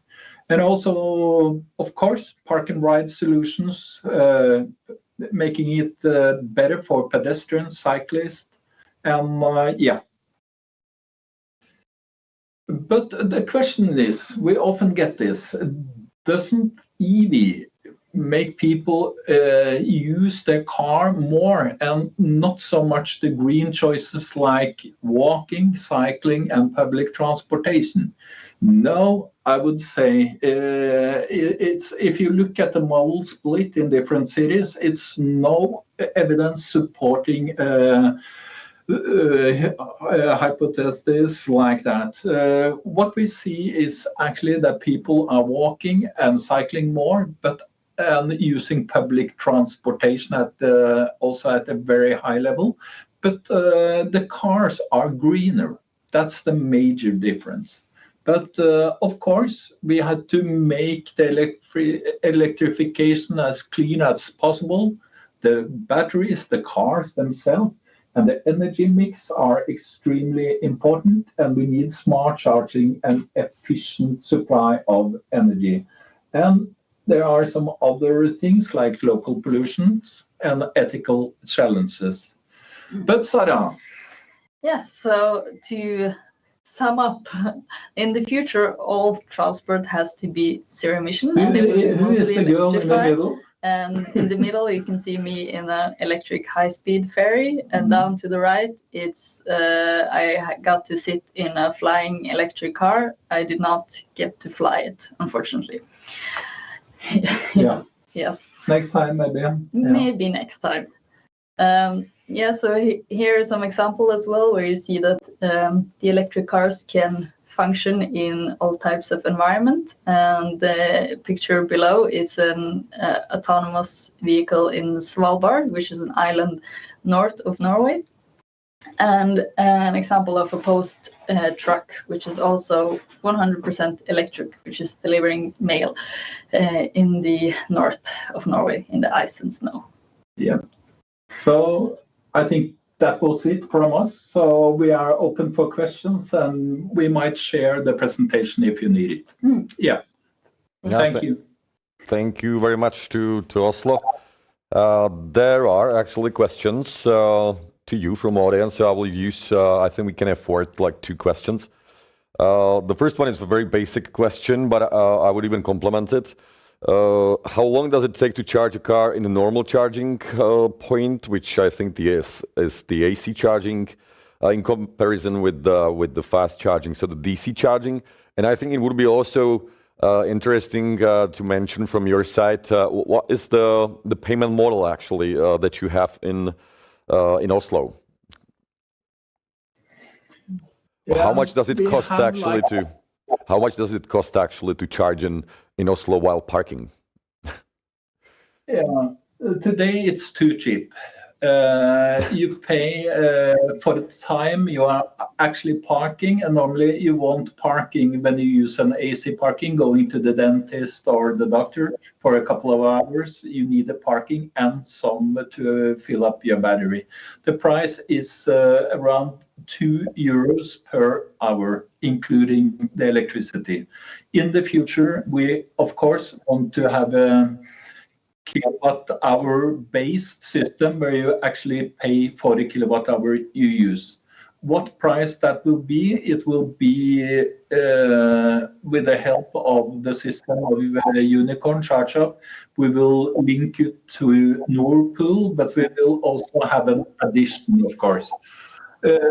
What I can say is that the private companies normally take €4 or more per kilowatt hour for normal charging, but for fast charging it's more typically like 5 to 6 Norwegian krona, which is kilowatt hour. Yeah, it's 50 cents or a little bit more. Yeah. Okay. Maybe about a time of charging on the ACs and DCs. I think this is the very basic question, depending on the capacity of the battery indeed, and let's say the average power load coming out of the ACs and DCs. Yeah, the ACs, the older one, Sarah, is 3.6 kilowatt. That's not fast at all. The new ones are 7.2. Some are 11 or 22. So depending on your car, onboard charger, and the pole, you will have something between 3.6 or 22. For most practical reason, 3.6 to 11. But in the future, next year, we will actually replace the older charging points. So it will be 7.2 kilowatt or more. And if you want to top up your battery, you have to stay for 3 to 4 hours. So fast charging is a totally different story. Yeah. Yeah, thank you for clarification. Then a little bit earlier today, we had a question about wireless charging. I knew that you have it in your presentation. Probably some more details, but very briefly, please, would be really interesting for our audience. What is the power load that you could actually charge through the wireless charging, in your case, I mean? And is it more complex to build such wireless chargers in the city? Are you planning actually to extend this technology in Oslo? Yeah, I think, well, our experience, we were actually the first city for taxis using the wireless fast charging technology. The capacity on the chargers is 75 kilowatt. But again, depending on the car. But it's actually like a laptop that is under the ground, under the asphalt. It's like 10 centimeters. When the car is coming, you can see it in the camera in your car that you are approaching and you are at the right point. And then you put your car in park, and how many seconds does it take, Sarah, before it's automatically fast charge? About 3 seconds. Yeah, I think 3 seconds, and you don't have to step out of the car. So in a taxi rank, that makes sense, because then you can advance in the queue when the car in front of you have got the passenger and you want to move forward, and you don't have to go out and in of the car. On fully charged, they try to find out how much is this actually charging, and they compared it to a couple of ABB chargers, 184, and actually a Jaguar I-Pace, which we used in the Oslo pilot, was actually charging faster on 75 than on the ABB on 184. And that's counterintuitive. It was faster, especially in the winter, and it was 15% more energy efficient. Yeah, I think that this sounds like an interesting option or technology actually for the cities. Thank you very much. Absolutely. Thank you very much, Sarah. Thank you very much, Sture. Greetings to Oslo. I wish you a nice weekend to Norway. Yeah, likewise. Thank you very much. Appreciate it. Yeah, bye-bye. Bye-bye. Let's move forward. The next on the list is a city of Gothenburg, actually the Gothenburg Energy, which is the municipal utility. It's a more, I would say, complex agenda that our next speakers have on the agenda regarding the electromobility than just the municipalities. We have on the line, I hope at least, Mari Jacobsen and Per Hager. Are you with us? Hello. Yeah, hello, everybody. Hello, it's great to see you. Please tell us, what do you do in Gothenburg, and what kind of use cases you build up around the simple e-mobility?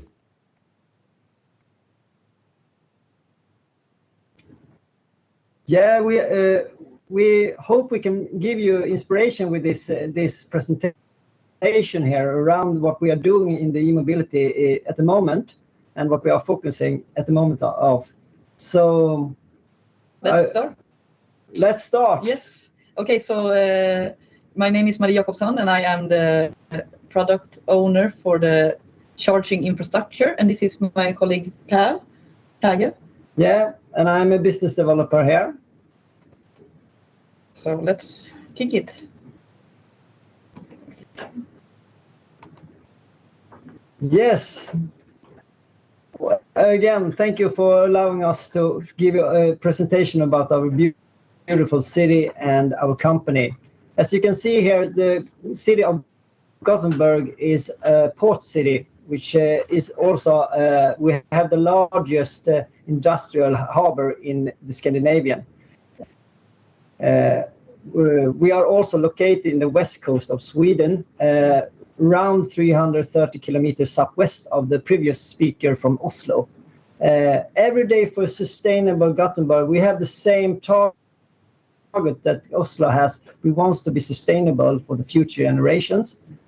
And this is a lightning star, for a beacon for us to follow as municipality company. We are owned by the city of the city 100%. We also, when we seeing this, we as an energy company needs to provide the city 24/7 all year long with renewable energy, and that is our target here. So please take the next picture. Everybody knows that Europe has high targets for climate goals to reduce the climate impact from fossil combustions, and Sweden has even higher. But we think that it's actually the cities that is the front runner when it comes to take the lead in the environment transition. And Gothenburg has a couple of governing documents that is making it happen. It's the environmental climate program, it's the energy plan, and the electrification plan. And all our presentation here is a thing that we want to show you that we are going from paper to action in the electrification part of our system. So please, Marie, can you just give a short presentation about the company? Of course. As Per told you, we at Gothenburg Energy holds ourselves under the high standards, and we're trying to be an inspiration since our goals are stricter than the European and the Swedish goals in Gothenburg. We have a vision to have a sustainable Gothenburg in a sustainable world. We are a leading energy company that develops sustainable and competitive solutions together with our customer and partners.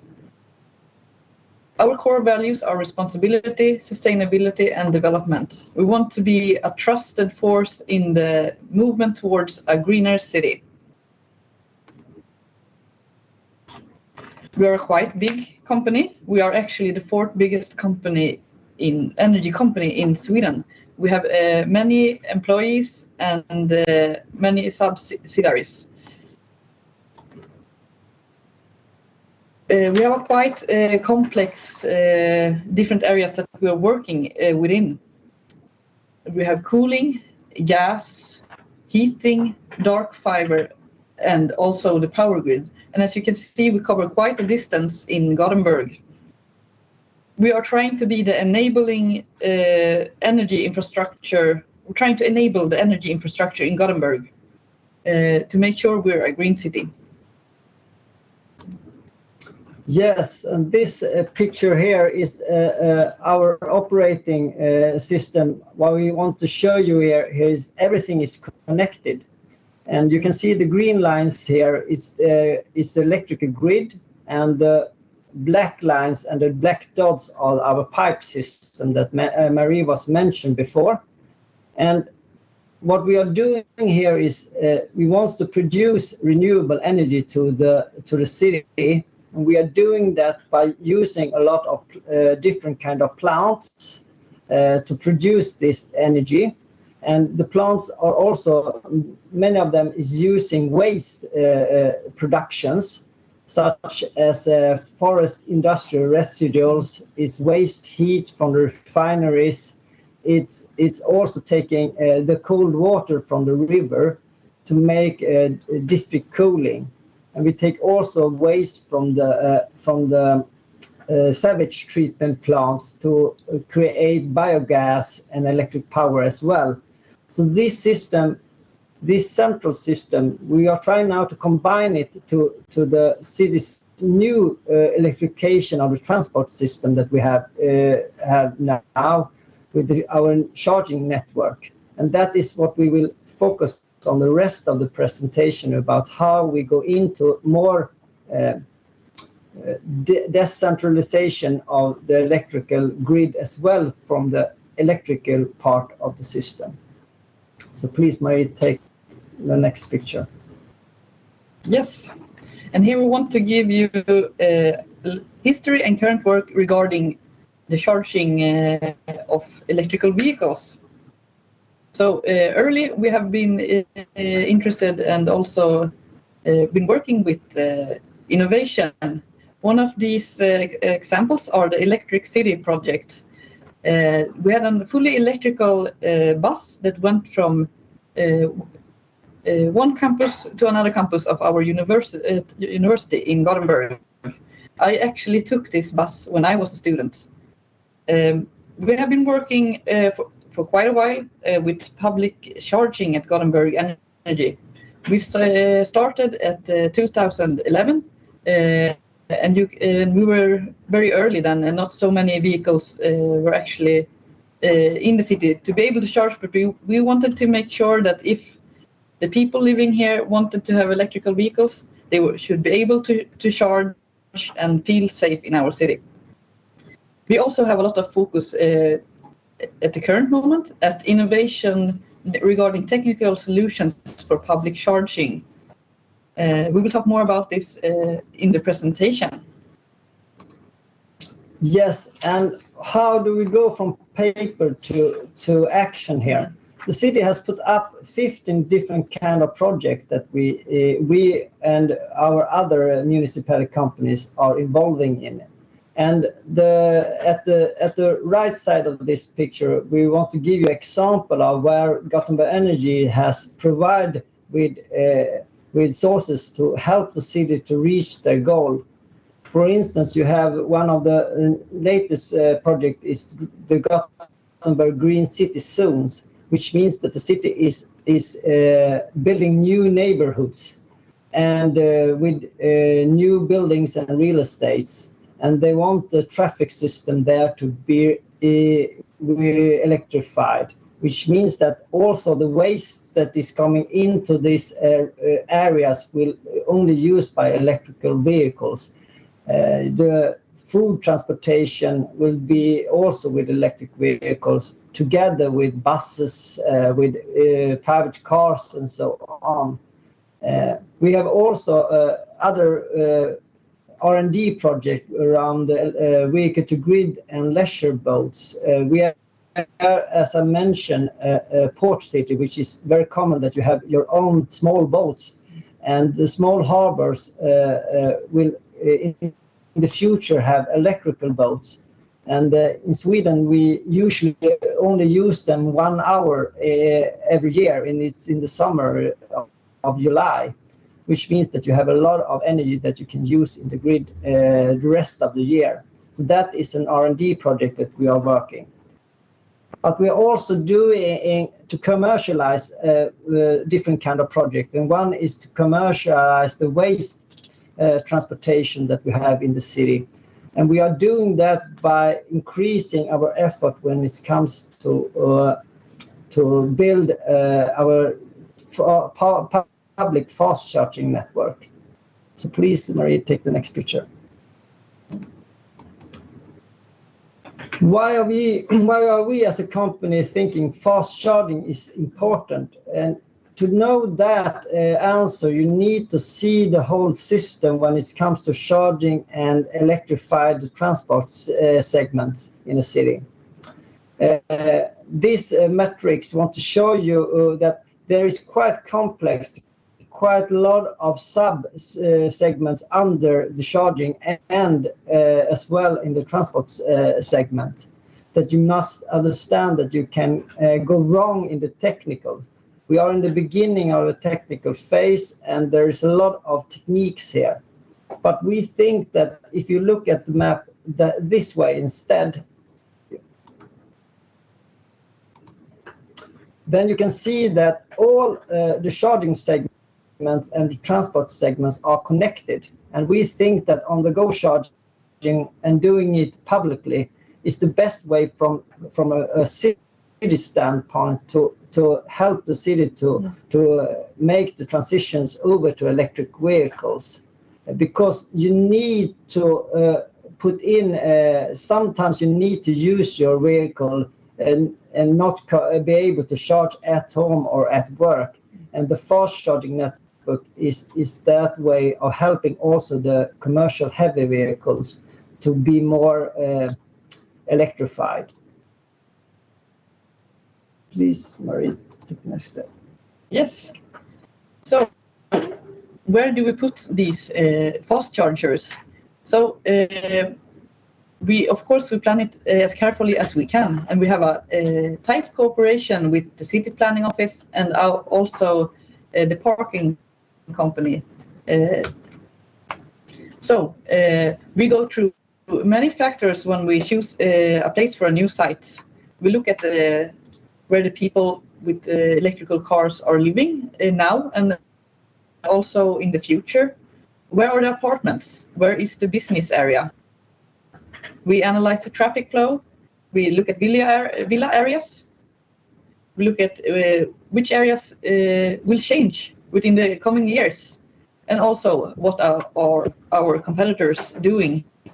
So it's quite a complex situation, but we also have many smart people surrounding us, so that we will have fast chargers where they will be mostly appreciated and used by the people of Gothenburg.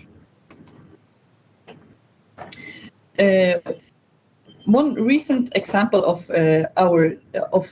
building new stations are a station for combined charging for both light and heavy electric vehicles.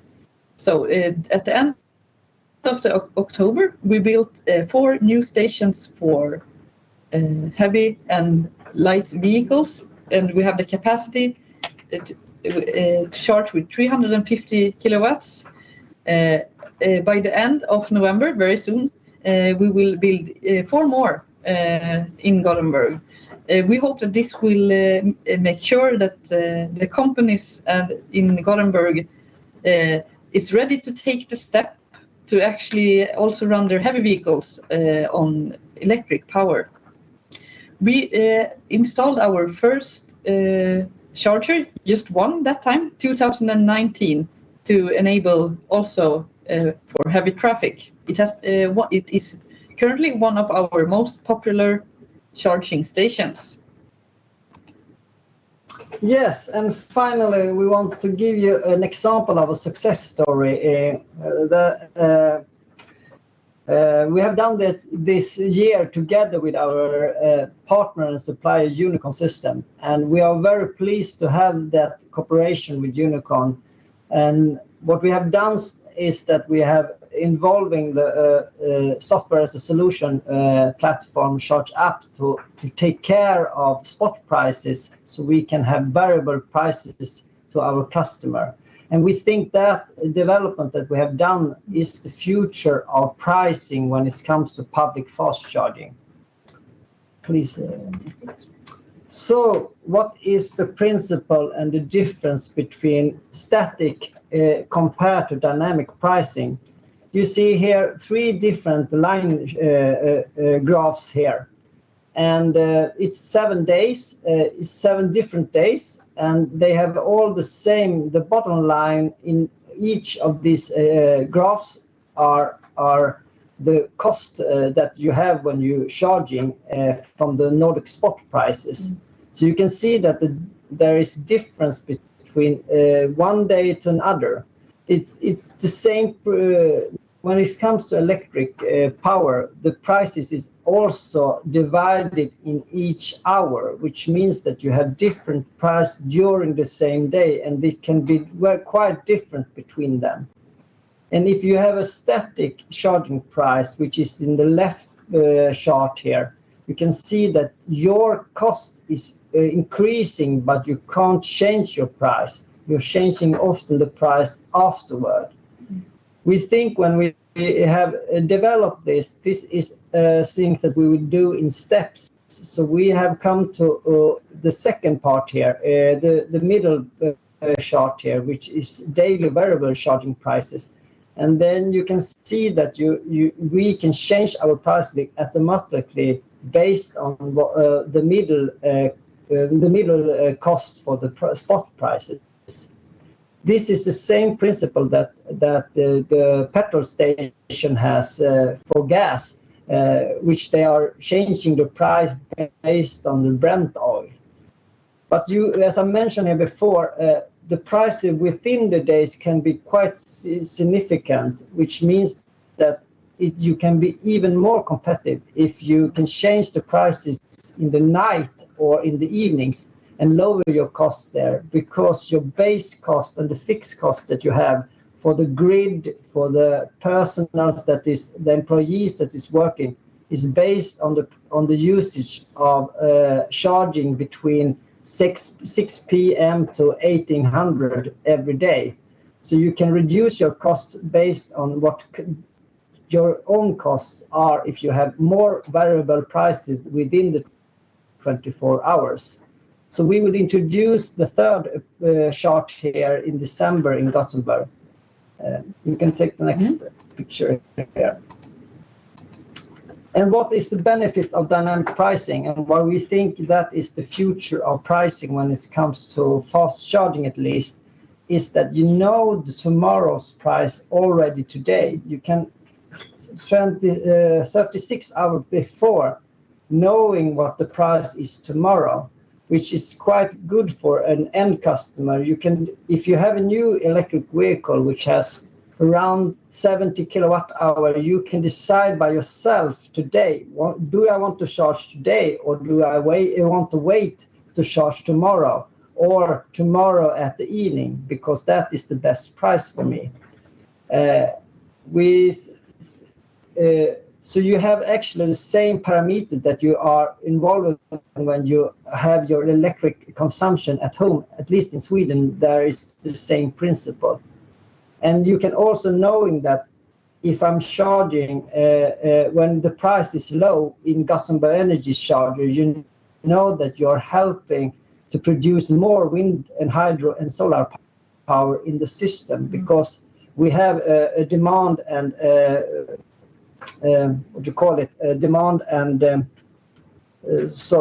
supply and a demand system when it comes to pricing here. For an operator point of view, it's you taking away the price risk, and it's also very easy to communicate, and you have no administration. So that is the basic thing with the dynamic pricing.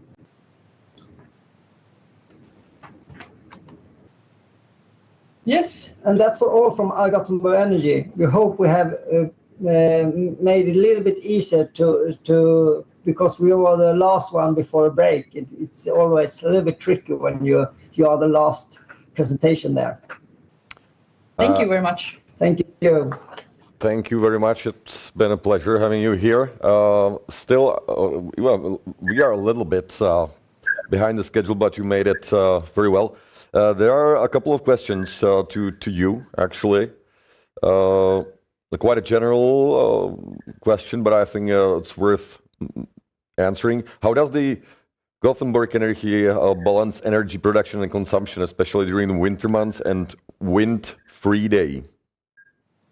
Should be windy days, probably.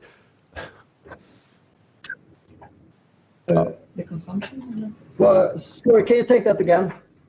How does the Gothenburg Energy balance the production and consumption, especially in winter and in windy days? It's the production of the electrical grid is a central system which handles by our authorities for the whole grid. So that is it's not a local thing that we need to do, but for the cost point of view, you need to have balance with where your supplies and demands to that system, which means that you can lose money if you don't have balance on your own consumption compared to your own production. But for the grid point of view, the central system is helping to make that system operating well in that regard. So the central system, for instance, it's having a flex resource if the balance is not okay, which you can also, as a company, own money in that regard. Yeah, thank you for the explanation. There is also a question. I will interpret it a little bit differently, but do you have plans to, let's say, use the AC chargers for the stability of the grid / flexibility services in the future? So we work closely together with the parking company that right now at the moment they are responsible for the AC charging. We're currently discussing this topic with them, and I think since Gothenburg has these high standards and wants to contribute, I'm sure that soon also the AC chargers will take part of the flex market and make sure to have a more stable electrical system in Gothenburg.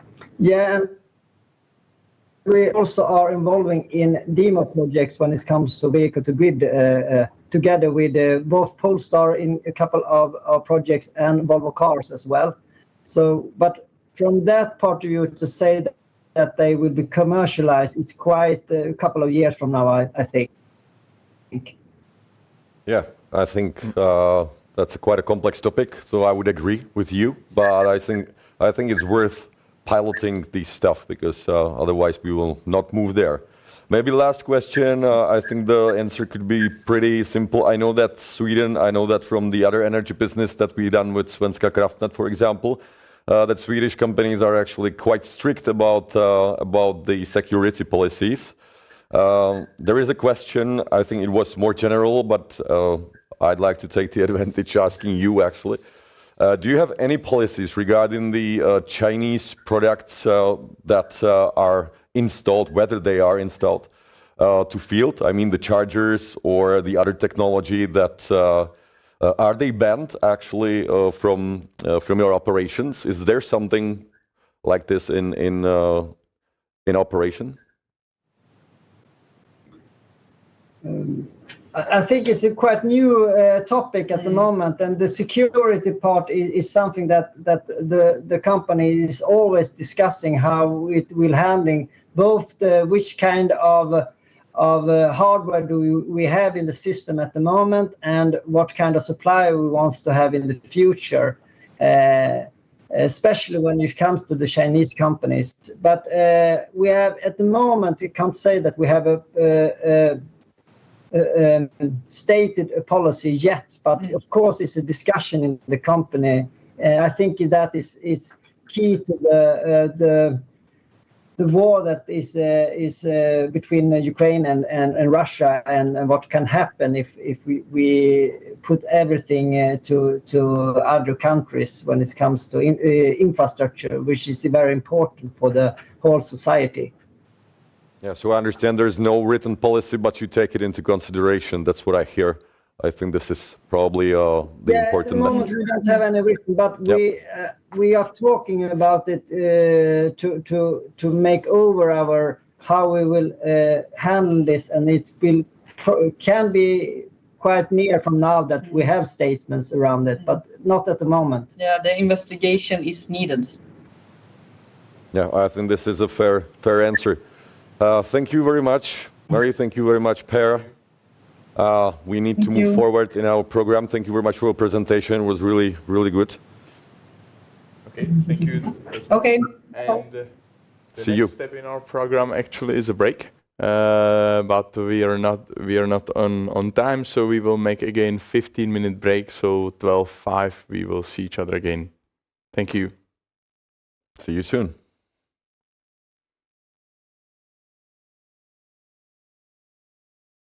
Ahoj, Já jsem Jindra a pokud mi věnujete pár minut svýho času, ukážu vám, proč je fakt dobrý nápad jít studovat na Unicorn vysokou školu. A není to jen proto, že je hned za školou tenhle nádherný park.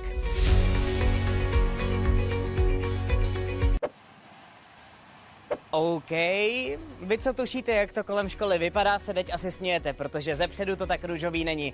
Ale můžu vám slíbit, že než dostudujete, bude to krásný i tady. Ale pojďte dovnitř, tam je to super už teď. Do školy můžete přes den přijít kdykoliv. Je tu spousta místa pro samostudium, práci na společných projektech, nebo třeba i na pauzu na kafe. Tady zrovna probíhá přednáška o základech podnikání. A teď to teprve začne být zajímavý. Studovat můžete prezenčně přímo ve škole, ahoj, anebo online z pohodlí domova. Co z pohodlí domova? Studovat můžete třeba z parku, nebo třeba z práce, nebo klidně z dovolený. Ano, Petře, tam můžete studovat taky. V průběhu studia můžete jednotlivé formy měnit nebo kombinovat, takže když budete chtít třeba žít půl roku na Bali, stačí přejít na online studium a koupit letenku. Počkej, a na tohle dělat prostřih nebudeme, jo? Stop! Dejte tam tu studentku. Mimochodem, využít můžete taky program Work and Study. Získáte tak práci ve společnosti Unicorn a k tomu i stipendium. Skloubit práci a studium už nemůže být jednodušší. A co všechno můžete na Unicornu vlastně studovat? V rámci bakalářských studijních programů si můžete zvolit buď softwarový vývoj nebo business management. V navazujících programech potom softwarové inženýrství nebo aplikovanou ekonomii. V rámci studií se můžete ale vzdělávat i mimo svůj obor, a to například na konferenci Unicorn University Open nebo na workshopech. A teď se leknete. A pokud chcete něco opravdu extra, můžete si udělat pilotní průkaz na vrtulník.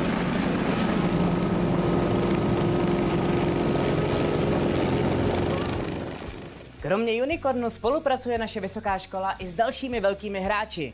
Praxi tak můžete získat třeba v Microsoftu, CERNu, SAPu, Škodovce nebo v komerční bance. Naučíte se pracovat s JavaScriptem, Pythonem, Reactem, Figmou, Node.js, MongoDB a s umělou inteligencí. Základním stavebním kamenem studia je i moderní softwarová architektura firmy Unicorn. Studium na IT škole ale nemusí být zdaleka jenom o programování. Můžete se také naučit, jak řídit projekty, finance nebo třeba marketing. Jako vážně? A to jste věděli, že máme jedno z nejvyšších uplatnění studentů v republice? Tak co, přesvědčil jsem vás a chcete vědět, jak se přihlásit? Na Unicornu stačí podat přihlášku, následovat bude krátký online přijímací pohovor a když projdete, jste naši. Nebudeme testovat vaše znalosti. Ty vás naučíme. Zajímá nás vaše osobnost a motivace ke studiu. Tak na co ještě čekáte? Radši tu přihlášku podejte hned, ať na to nezapomenete. Teď jsou takhle dobrý, ne? Přihlášku možná fakt podá. Je snad ještě lepší, než být herec, co? Let's meet ChargeUp. We are a European company providing complex turnkey solutions for the world of e-mobility. Starting with the charging stations installations and delivery, provisioning of cloud-based, robust charging point management system, the application for EV drivers, and everything covered by the e-mobility helpdesk and consultancy services.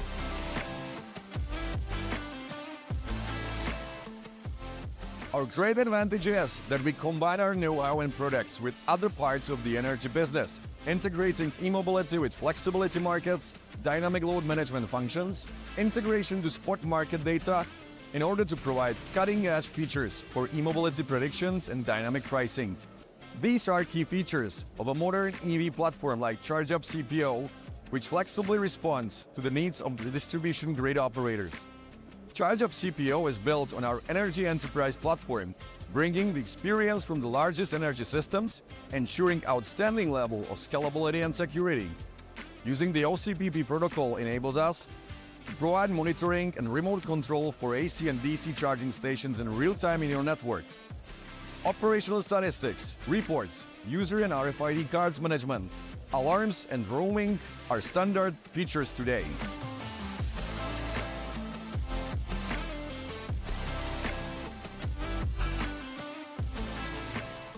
We can integrate with other ESP services or offer our own ChargeUp ESP application options. The process of integration with new types of charging stations is a matter of 1 week.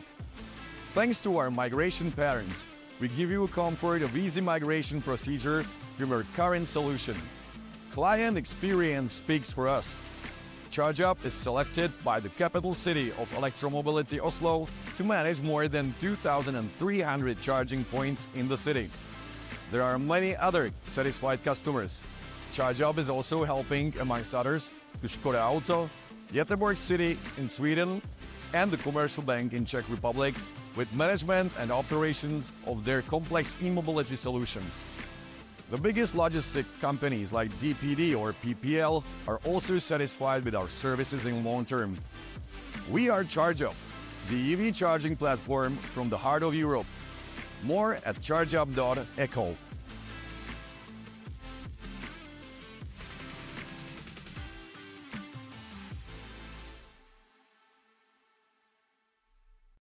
Ahoj, volám sa Jana Tatarková a v Unicorne pracujem ako manažérka predaja pre oblasť bankovníctva. Pred 12 rokmi som nastúpila na pozíciu junior analytičky. Bola som čerstvo po škole a mala som zmiešané pocity a neistotu z nového pracovného prostredia. Moje obavy sa rozptýlili hneď v prvý deň, keď som vstúpila do kancelárie. Dýchla na mňa skutočne priateľská atmosféra a privítal ma tím mojich budúcich priateľov. Nejakú dobu som bola jedinou ženou na projekte, čo so sebou nieslo mnoho výhod, ale aj nevýhod a hlavne veľký rešpekt k ostatným kolegom. Som veľmi rada, že v Unicorne dnes pracuje viac ako 30% žien a že sa toto číslo konštantne zvyšuje.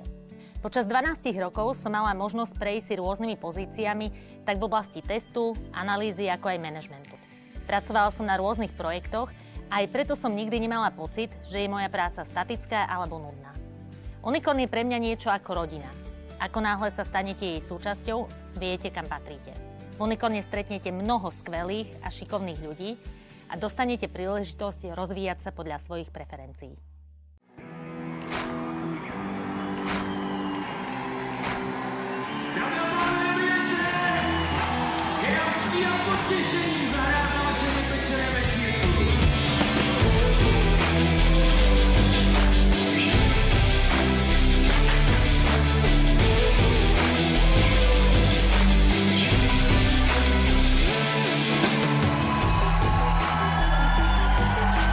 Přátelé, já jsem strašně rád, že jste všichni tady a věřte mi, že uděláme všechno pro to, aby se vám to dneska líbilo.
To nejzajímavější, co jsem se na Unicorn University naučila, je schopnost řešit komplexní problémy a učit se v IT oboru, protože je to trošku specifické.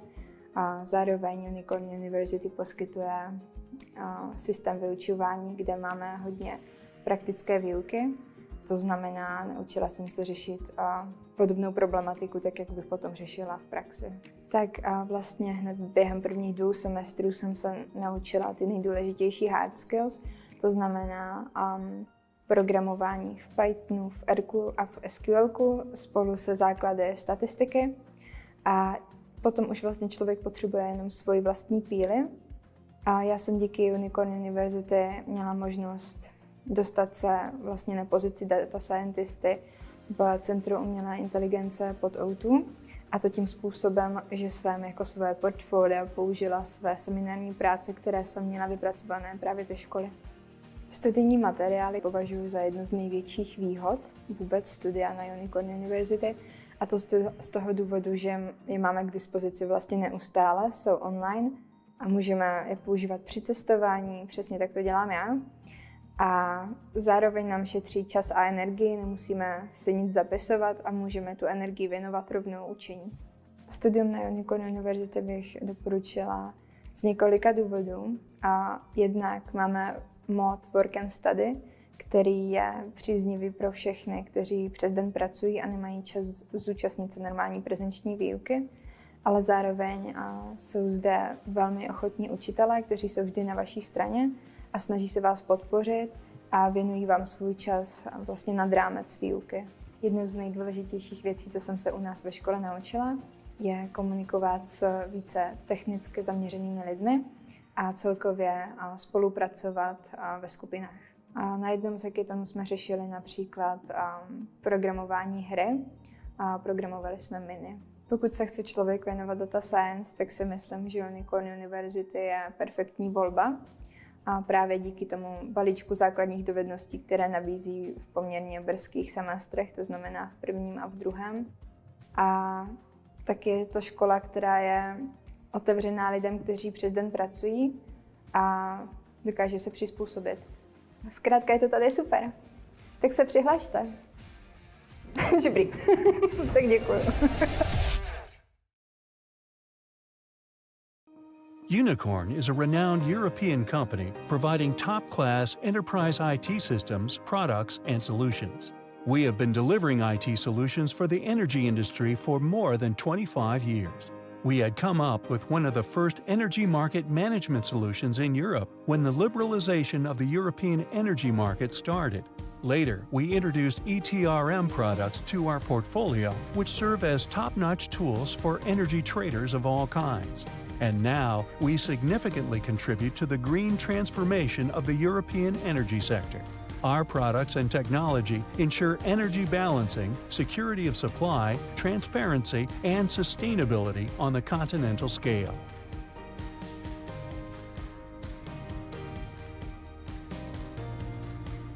The European energy market is now on the verge of transformation. Fossil fuels are on the decline, being replaced by renewable energy sources. In electricity generation, the number of controllable traditional power plants is declining, whereas the share of intermittent solar and wind is increasing. Electrification of transportation and heating brings even more stress into the electricity system. Energy storage and load flexibility are therefore essential to maintain the security of the electricity supply. That is why we focus on solutions bringing modern appliances, such as home charging stations, battery boxes, or heat pumps, into play, engaging them in grid balancing and letting their owners profit from energy transformation.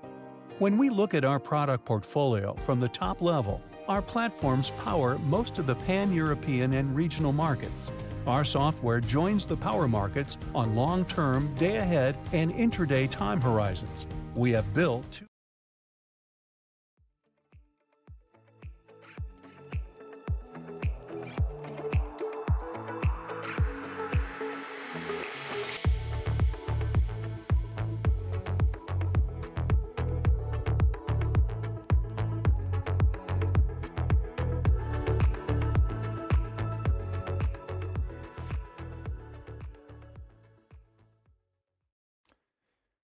Hello, welcome back to a last block of today's conference, and we will move from talking about charging in electric in general to more IT-oriented topic. And we will speak about the solution behind this charging point. For that, I'm welcoming Lenka Richtářová here, who is the project manager in ChargeUp, who will be speaking about the solution of the digital twin for the CPOs. So please. Thank you. Good afternoon to everybody. My name is Lenka Richtářová and I'm representative of ChargeUp company. I am involved in the electromobility already several years, and I started actually by delivering the CPMS solution to the charging point operators. Also, I was responsible for several migration projects that we migrate actually the existing charging infrastructure from one system to another. And lately, my focus is actually on the business development. So I am very often in the discussions with potential customer, with charging point operators. So let me today present you what is the digital twin of the charging point operator. Charging point operator is actually owner of the charging infrastructure.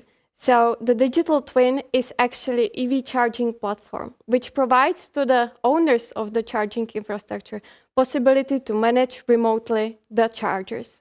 The EV charging platform must, of course, connect the charging stations and also to provide the possibility to the EV drivers easy way how to start charging, stop charging, and of course pay for the charging.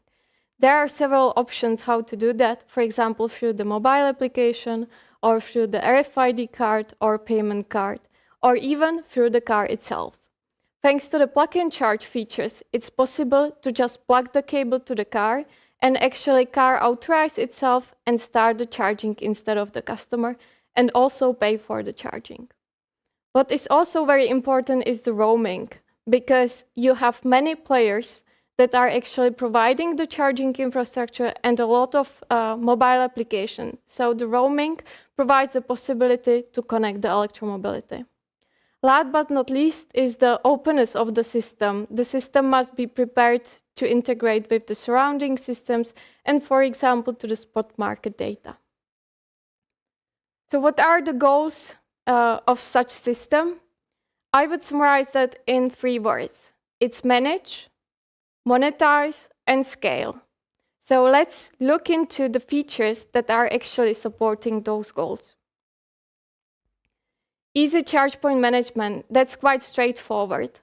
The system must be simply to use and support the operators and dispatchers to dispatch the charging station and manage the charging stations.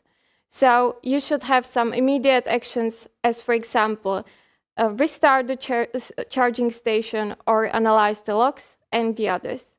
What is very important right now is actually to support bulk operations. As the electromobility is rapidly growing and also the number of chargers is growing, the system must support, for example, bulk import of charging station, bulk connection, mass upgrade of the configuration, or mass upgrade of the firmware. Then hardware agnostic. It means that the system should support various types of the charging stations. As you can see on the slide, for example, Alpitronic chargers, Sercontrol chargers, and the others. Thanks to the standards that are currently in the electromobility, it's possible to connect, I would say, any type of the charger that is actually supporting this standard. Also, what is very important is to have the access to the real-time data. So you need to be aware how the customers are charging, what actually might be the faults on the charging infrastructure, and you need to react quite quickly. And as I already mentioned, it's very important to have APIs to be able to connect to the surrounding systems, as for example, to support billing and accounting processes. What I think is very important is also to have the reliable charging infrastructure. So to support the reliability, it means that you need to have features as, for example, predictive maintenance to be ordered to know the problems actually before the customer sees them. So all of those features are actually helping to monetize the charging infrastructure. As you have the reliability there, it means that the charging infrastructure is then more attractive to your customers. But what are the other options how to monetize the charging? It can be done through the roaming, because as I said, you are basically sharing the charges between different operators, and it means that you are providing the accessibility to wide range of the customers. Then it's smart energy management. It was already mentioned here many times in the previous presentations. So the charging might be used as one asset for the flexibility. So you are able to manage the power of the charging, and you are, for example, also able to check the reserve power and to balance the peaks. Also, the dynamic pricing is the way how to monetize the charging. It's a, I would say, win-win situation for the CPO providers and also for the customers. So for the CPO providers, it means that you have some fixed cost and you are able to put the margin to the energy prices. And for the end customers, you are giving them the possibility to choose actually when they would charge. If they decide to charge during the day and the prices will be more higher, or if they can decide that they will charge during the night with more cheaper prices. So I would ask for the presentation, because I prepared for you a demo, how this module can actually look like in a charging point management system. Now I am in the Nord Pool spot where are the day ahead prices, and I switched to the calculation engine where actually I am putting the series, the time series of the spot prices. So this is again very good example how the system might be integrated, that there is an integration to the spot market data. So now the data are imported in the system, and then it's a possibility to create your own algorithms. So this solution might be presented as online Excel. So you have multiple functions that can be used for the creation of the algorithm. So now I created the minimum price, so that's some kind of fixed cost. And also I created the margin. So the algorithm is that I sum the spot price plus margin, and also then I create the final price, which actually will be that the spot price plus margin will not be lower than min price, and if it's not lower, the spot plus margin will be actually the final price. So it's giving a quite good opportunity to the CPO providers how to create their own algorithms and how to calculate the final price for the EV drivers. So now I am adding the if condition. If the price is actually lower than min price, then the min price is applied. And if not, the spot plus margin is applied for the final price. This is just a simple example how the algorithm might be created. It's possible to create more sophisticated algorithms within the solution, so it just only depends on the needs. Now I switch to the CPMS solution, where I am actually creating a dynamic tariff, which will be assigned for the charging points.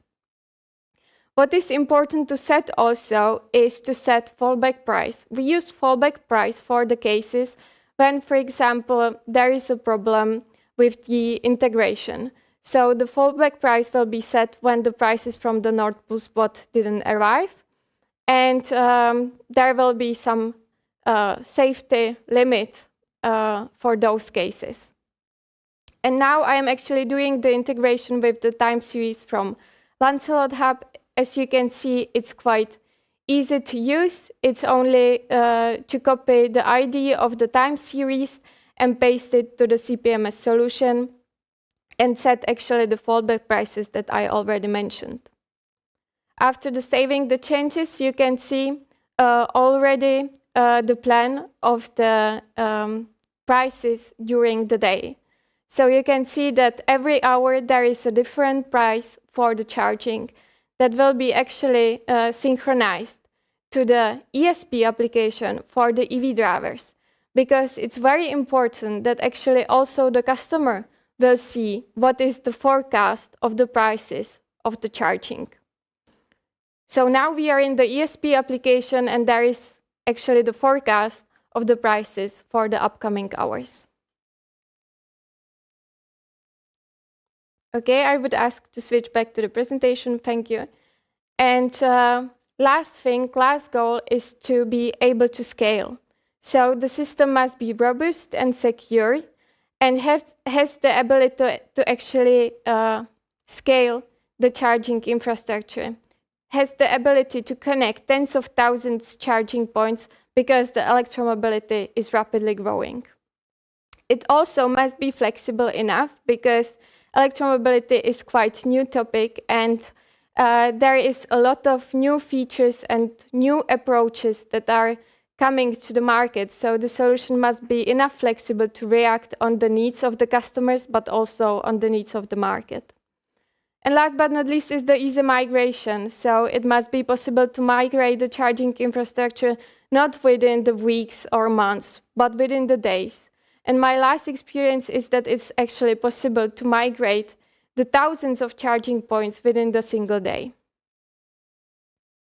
So if I should summarize that, there are three main goals that the system should support, and it's to easily manage the charging stations, it's to monetize the charging itself, and has the possibility to unlimited scaling. So thank you for your attention, and if there are any questions, I'm here to answer. Thank you for the presentation. It was really impressive. The dynamic pricing is the topic that was really mentioned here a couple of times today. Yeah. I'd like to know if there are, or what is actually the approach towards the dynamic pricing, because I have the feeling that, for example, Eon has a little bit different approach than the Gothenburg Energy. And is it the spot price, is it the only actually input that can be used within the solution for the dynamic pricing? Mm-hmm. Actually not, because as I said, the solution is an online Excel. So you are able to create any type of the time series with any type of the input. So it's up to you which source you will use. So you can create your own inputs. And it can have, for example, 3 prices a day that are actually changing every day. So it's up to the provider to decide. Yeah. Okay. Thank you. The next question I would have, if you could list top 3 things in the future that such systems will have to support for the large-scale CPOs, what would it be?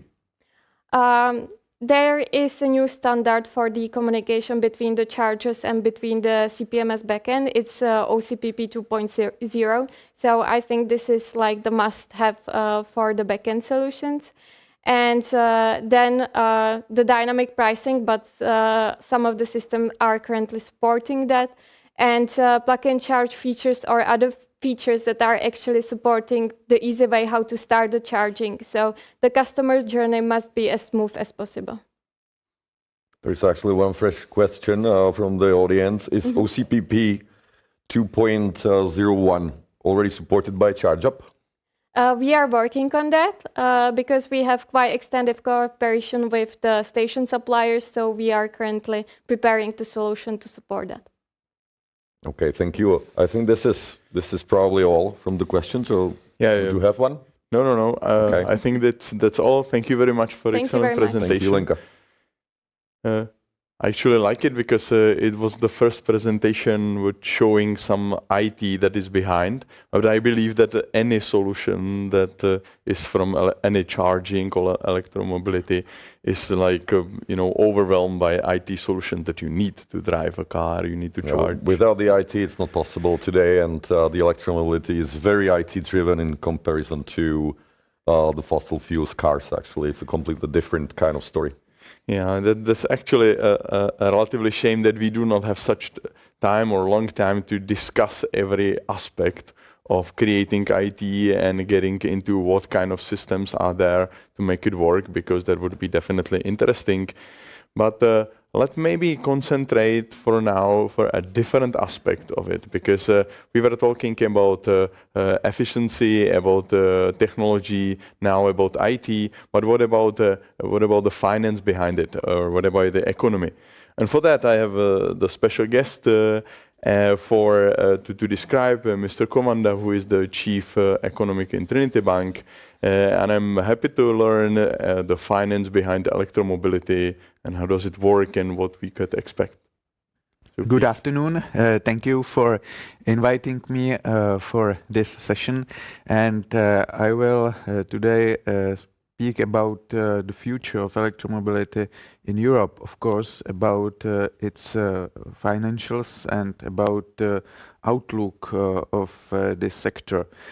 And I will ask specifically if we in Europe are prepared for another China shock, because of course China is a key player in electromobility and is very strong and still stronger, and is getting even stronger than last year or 2 years ago. So it's a shock again already now, I would say, because for example this September an auto show in Munich, Germany was really a shock for many experts from the car industry in Europe, because Chinese automakers presented a really good, efficient and quite cheap cars, electric cars that pose a threat for European car industry and especially the electric car industry in Europe, which it seems now is lagging behind the Chinese one.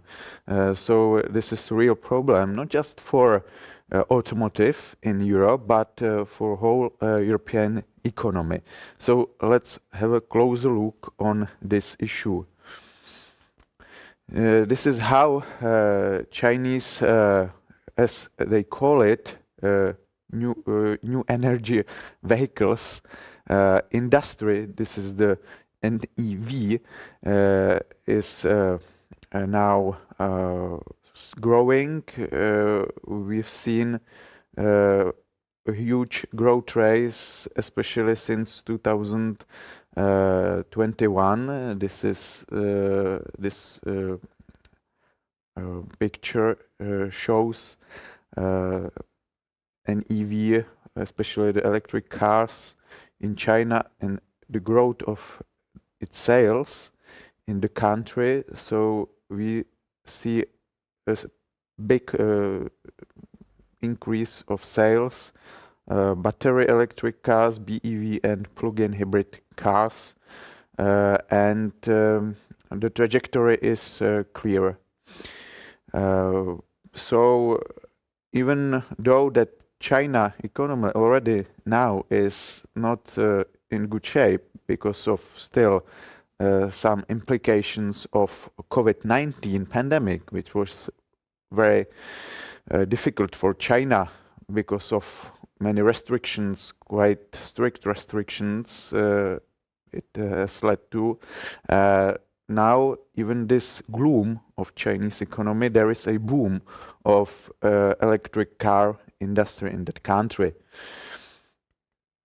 And it's helped partly by falling battery prices and lithium carbonate prices, which is the main component for batteries for electric cars, electric vehicles.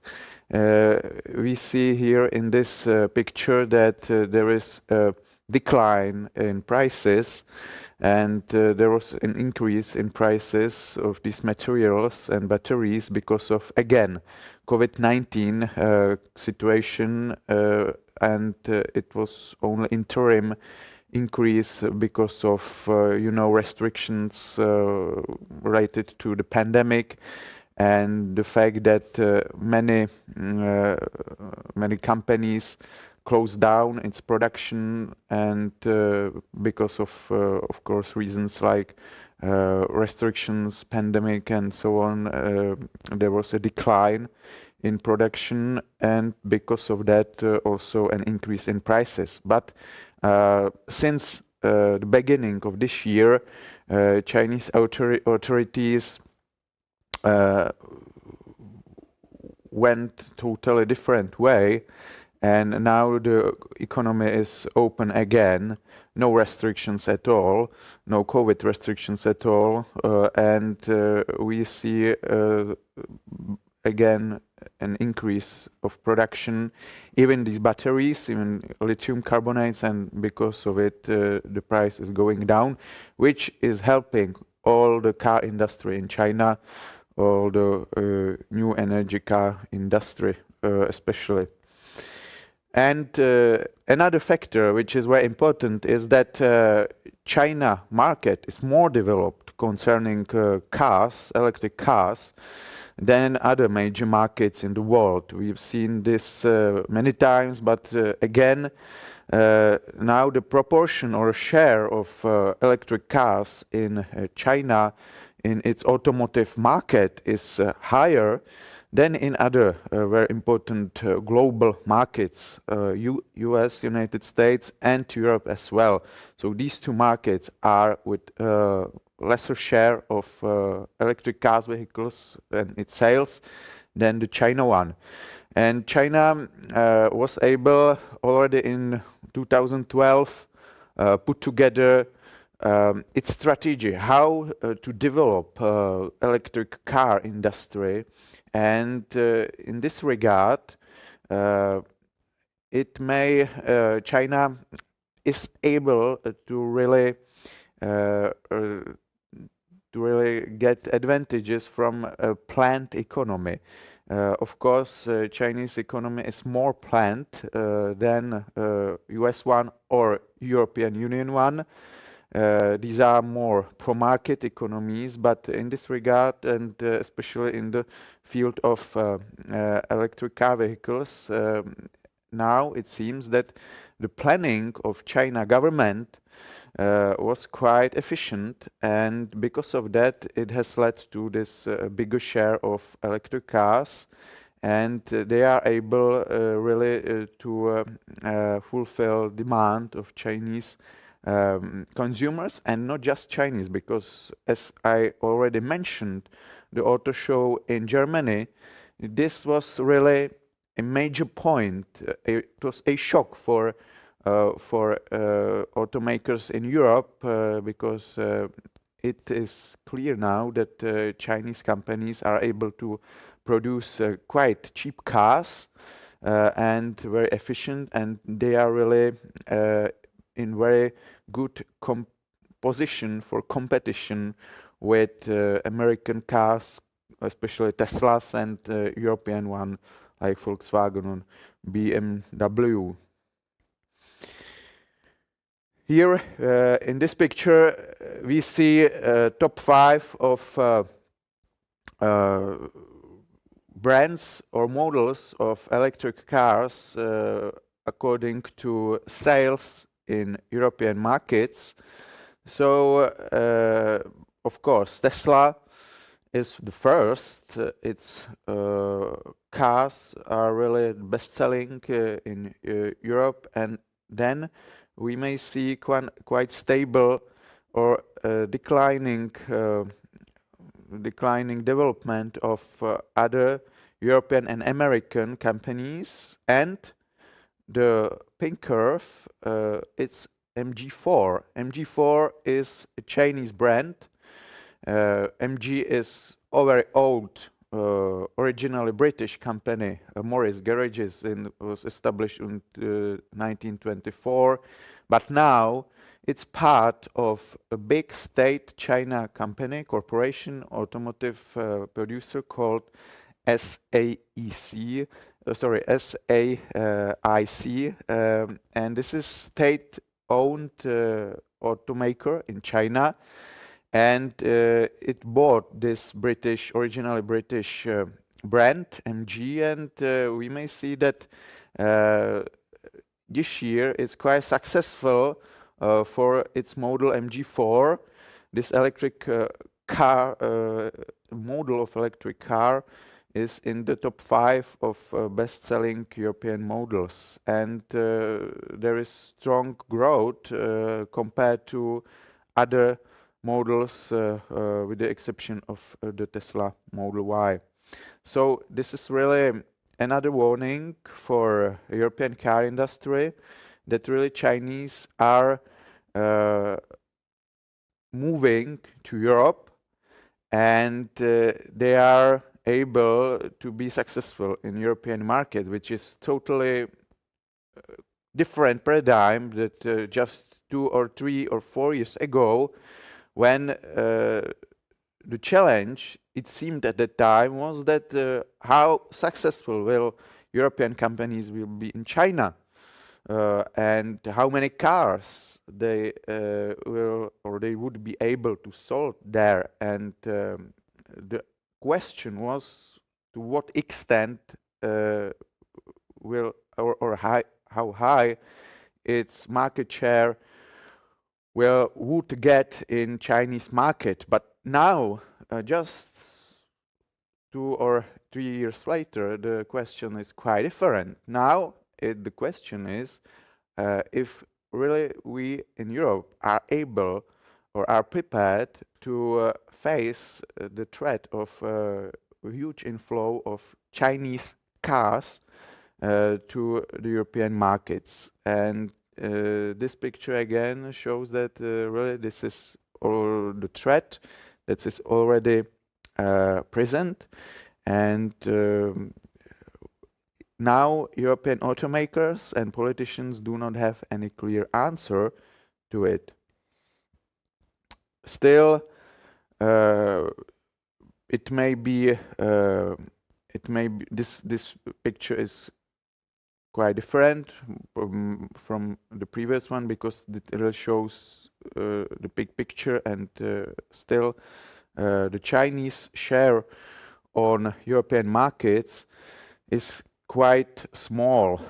This is share of electric car sales in European markets according to automakers' origin. So Chinese portion is still quite tiny. This is the pink part of the picture. Compared to European automakers, US automakers, here we see that the situation is not catastrophic, but it may be one day. But still, it's not catastrophic. So we have time to tackle the Chinese competition, but we have to do some things to be successful in this regard. So what to do to cope with Chinese automakers? I think the first is not to be too demanding on European companies, automakers, concerning how are they able to fight climate changes, because climate agenda is very costly for them to tackle. And European plans like Fit for 55 or carbon neutrality 2050 are very ambitious. They are more ambitious than similar plans anywhere else in the world. For example, in China, in Asia, in the United States. And because of these plans, automakers in Europe are in huge disadvantage in their competition with other automakers from different parts of the world. And I think this is really a big part of this problem. And of course, there is another part of the problem, and that the fact that Chinese companies are subsidized by Chinese government. The structure of Chinese economy is quite different from the structure of European economy or US economy, of course, because of, as I mentioned already, centrally planned nature of Chinese economy provides its regime, Beijing regimes, with incentives to promote some industries, they are favoring, and electric car vehicles and electric cars in general are really one of the key sector that Beijing, its regime, the government of China wants to promote and support by large subsidies. So now there is question in European Union to what extent we should fight this competitive advantage of Chinese automakers.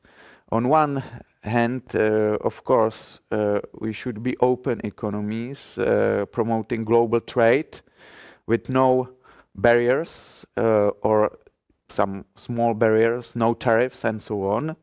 On the other hand, when this situation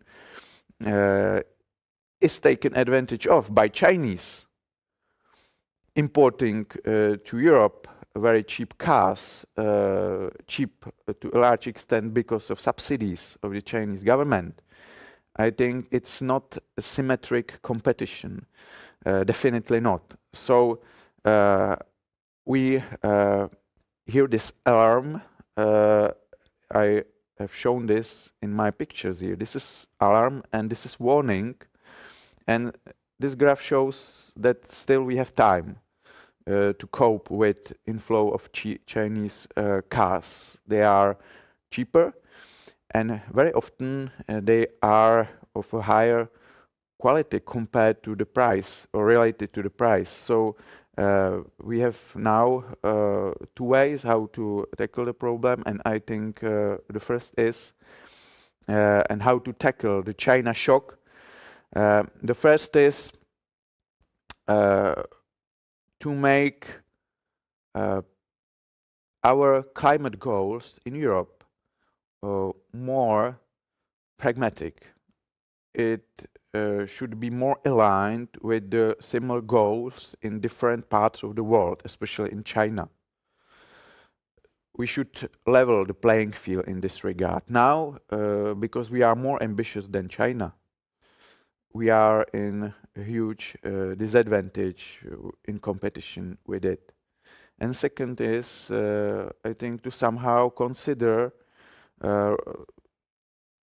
measures how to regulate inflow of Chinese cars in Europe, for example, through some kind of tariffs, and these tariffs should be really addressed not to damage global trade, but just to compensate for the advantage of subsidies of Chinese government. They are related to Chinese automakers. So these two steps, I think, will buy some time for European automakers, and with the regulation of the car industry, which would be another third step I would prefer to see, we still may get back to where we were just 2 or 3 years ago. So we may face quite successfully China competition, even though I do not expect Europe will anytime in the future so strong in electric car industry like it has been in classical combustion engine car industry. These times are over. What we may do now at maximum is to control the damage done already by Chinese, who are really more efficient in promoting its electric car industry. So now it's not about European automakers expanding to China in huge numbers. Now it's about the damage control and trying to prevent Chinese companies to expand expand to Europe to this extent that would be really damaging for not just European automakers, but for the whole European economy. This is the question of today.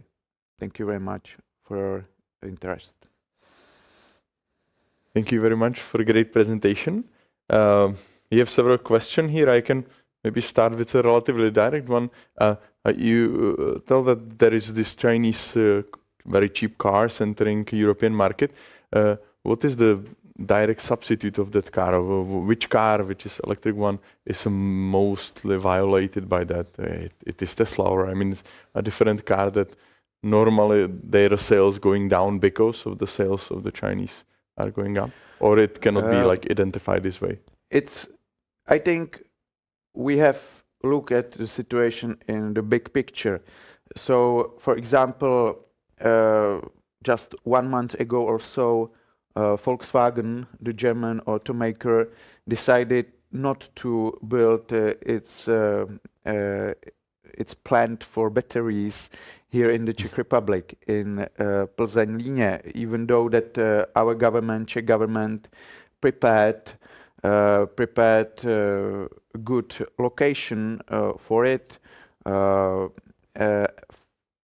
Army Airport, so great infrastructure there. And even though Volkswagen turned down the offer, and the explanation is that there is very low demand for batteries, for cars, for electric cars in Europe right now. And the thing is partly that there is this inflow of and the threat of Chinese automakers and American automakers, especially Tesla, who are really much more successful in terms of price and in terms of quality of the cars. So we feel it here in the Czech Republic already, and all European automakers, but especially the big one like Volkswagen, BMW, and others are really suffering most from this development. Maybe that like makes me another question, because the people were talking a lot that one of the problem of Europe is the somehow secure the whole production line of the car. So, okay, if you want to build batteries, but you need some components to batteries, you need whatever materials to make it, etc. What are the problems in this area? That's another advantage, and a huge advantage for China, I'm afraid, because you need to have some really specific materials when you are building electric cars. And that's the reason why I am calling for European politicians not to be too harsh on classic automotive with combustion steel, because this is really in this sphere, in this sector, combustion engines, Europe is really the global leader. But it's not the case with electric cars. And electric cars need, for example, rare earths metals, and China is big producer of these metals. So once we are promoting electric cars in Europe, for example, by subsidies to firms of households even, we are promoting China economy. We are going into bigger debt here in Europe because of subsidies, and we are subsidizing at least partly Chinese production, because we are dependent to a large extent on this rare earths from China when we are producing our electric cars. For example, you need, as I showed in my pictures, you need lithium, and you need some cobalts and rare earths materials, and China is major or even the biggest producer of many of them. So I think this is another issue, that electric car industry is more dependent on China than classical combustion engine car industry. It seems to be a paradox to me that China, on one hand, could help really to boost the electromobility in Europe. That's something that we are calling for. On the other hand, it could really ruin and destroy the part of very important industry, especially in several countries, Czech Republic being one of them. So this is really a kind of a strange story. What I mean by this is that it's not a question whether we want to go green or not, because this is the question of having a stable industry in Czech Republic, actually. So I think this is getting the kind of the question of e-mobility to a different level for me, because I think this is really a threat. I'm not sure whether it's already not too late, actually. The Volkswagen is not really, for me personally, the fastest one on the market with the electric cars, and Škoda is somehow lacking the momentum with it. There is one question that actually I had pretty much the similar one prepared for you as well. How will the governments react on the fact that the governments, the states, are usually very dependent on the taxes of the crude oil or the petrol? This is going to be changed. There will be even people, or are even people now, able to actually charge their cars at home. Logically, as we know how governments work, it means that there will be some new taxes, or the price of the charging will be actually somehow taxed to be on the level of the petrol. Now, what is your opinion on that? How the governments actually will behave? Because this could be also a contradictory measure to the EV adoption at the end. So it is a very interesting topic for me. That's a very interesting question and very important question. You are right that currently a huge portion of government income is from taxes on petrol or diesel and these fuels. But regarding electricity, there is no such tax or some small tax.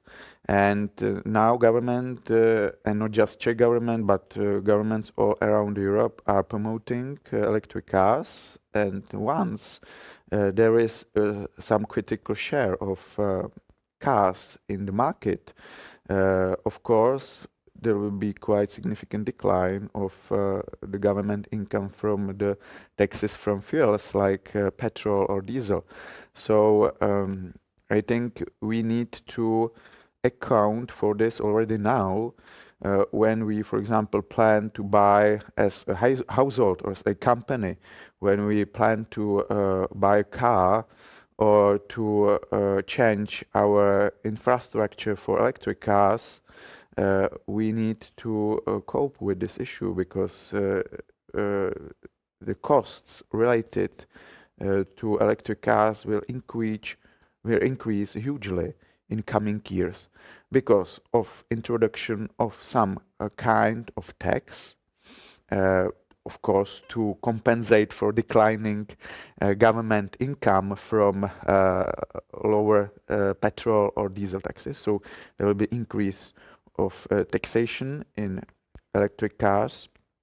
And another fact is that as we already see now, the prices of electricity, and now it's a big debate in Czech Republic about a regulated part of electricity price for year 2024, and it's just beginning. So in the coming years and for coming years, every year we will see a quite steep increase of electricity prices, especially of its regulated part. So it's another source of potential problems for electric car industry in Europe, because again, China car industry is helping by very low electricity prices there, which is not the case in Europe. We have much higher electricity prices than Chinese, and key is that China electricity is produced quite often from coal. Yep. So it's not clear. It's not environmentally friendly, and this is really another problem for electric car industry. And it's not so advantageous to be on electric car like many politicians, for example, in Europe are claiming right now, because once you incorporate, for example, the future high techs in overall accounting for electric cars, many people would still prefer the classical one with the combustion engine, because now it may be advantageous purely from the point of view of how costly is to drive the car from a point B or from the point A to point B. Once the prices of petrol or diesel are over 40 crowns per liter in Czech Republic, really, then it may be cheaper to go with electric cars. But it's just because there is no tax. Once we have tax incorporated in the electric cars price, it will not be so advantageous, and then you will need prices over 50 or 55 per liter of petrol or diesel to electric cars be more advantageous from the point of view of how costly it is to go from A to B than today. So it's another very big problem for electric car industry, and many politicians, I think, are underestimating of this, and many drivers, many people, many households, I think not, and that's the reason why the demand for electric cars is still so low, because in Europe, because for a majority of households it's still expensive, it's very expensive, and there is no clear light at the end of the tunnel because of this future taxation, for example. And so it's another factor that's hindering the demand, the growth of demand for electric cars in Europe. Yeah, and the only winning party will be the China. Actually, we're kind of committing a suicide, I would say. Yeah, and I think your dilemma you mentioned before, I think is quite right, because on one hand we are subsidizing electric cars here in Europe, but we are feeding the Chinese dragon by our subsidies. So we are going deeper into debt, which will be paid off by future generations of Europeans. But we are with this debt feeding the Chinese dragons, and we are enabling him to really be more stronger on European market, and even to damage our employment in Europe and our own companies. So it's very important dilemma, and we have only a little time to go with it. I think. Thank you very much for the answers. I think this is probably for a separate debate, also with other people. I think that would be really interesting debate that we could probably even facilitate somehow on the university field.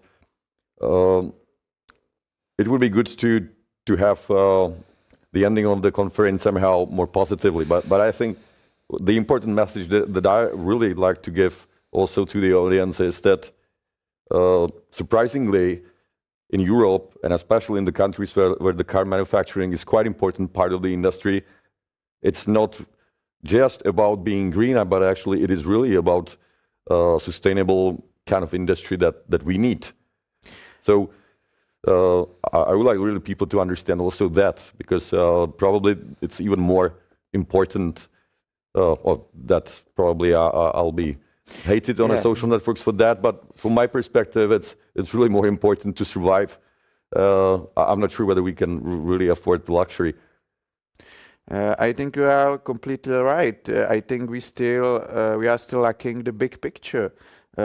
What's the share of overall or whole road traffic in Europe on global CO2 emissions. It's just 1%.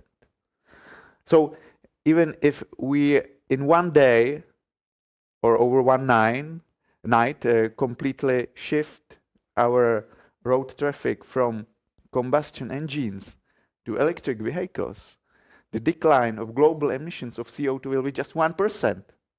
It's so small change that this small change cannot even slow down a bit the process of the change of the climate. So we need really cooperation on the global scale with especially Chinese part and Americans and India. These countries are the biggest producers of emissions of CO2. It's not Europe.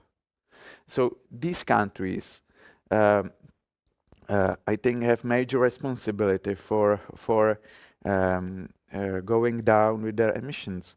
And it's not that we shouldn't go more greener in Europe. Of course, we should. But the problem is the pace of this move. And I think now we are too ambitious, in my eyes, and we are too fast. And we are too fast. That the speed of the change is so fast that we may get one day sustainability in terms of environment, but we will lose sustainability in terms of social impact. And we already see now the polarization of, for example, European politics. Now populist party won the elections in Netherlands. Alternative für Deutschland is the second largest or second most preferred party in Germany, which is really a change of all after the Second World War paradigm in Germany. So there are clear signs that we are losing the social sustainability in Europe because it's too expensive and too dramatic for European households to cope with so many problems at once. High energy prices, move to electric vehicles, losing jobs because of our old industry, potential deindustrialization of, for example, German economy because of its losing against China one, and so on and so on. So many challenges are in front of us that I'm afraid we should somehow reconsider our green ambitions, not to put them completely out of our sight, but just to reconsider them. I think we can't, this is my personal opinion, I think we can't afford it. I think we need to produce the EV cars, otherwise the China will swallow us. So it's a different reason why to do so, but I think we should produce them. On the other hand, in the future, I think it's going to be really environmentally friendly. After the batteries, recycling procedures. There is a good hope that etc. etc. So I think it's a good way. It's a good technology. Everything is going to be a battery powered at the end. So cars are no exception for me. The future is really electric now. It seems like we have been really living in the era of electricity. So I think we should go for the technology. Yeah, we should be environmentally responsible. But we need clean electricity, and not just in Europe. We need clean electricity in China. And then we need cheaper prices because now it's not affordable for majority of European households. And I think someday we will be there. So someday it will be quite cheap and quite affordable, even for average European to buy an electric car. But the process of the transformation and our way to get to this point I mentioned, if we are too fast, it's too risky, and China might get advantage from our ambitions to be so quick that we will lose our social cohesion here in Europe.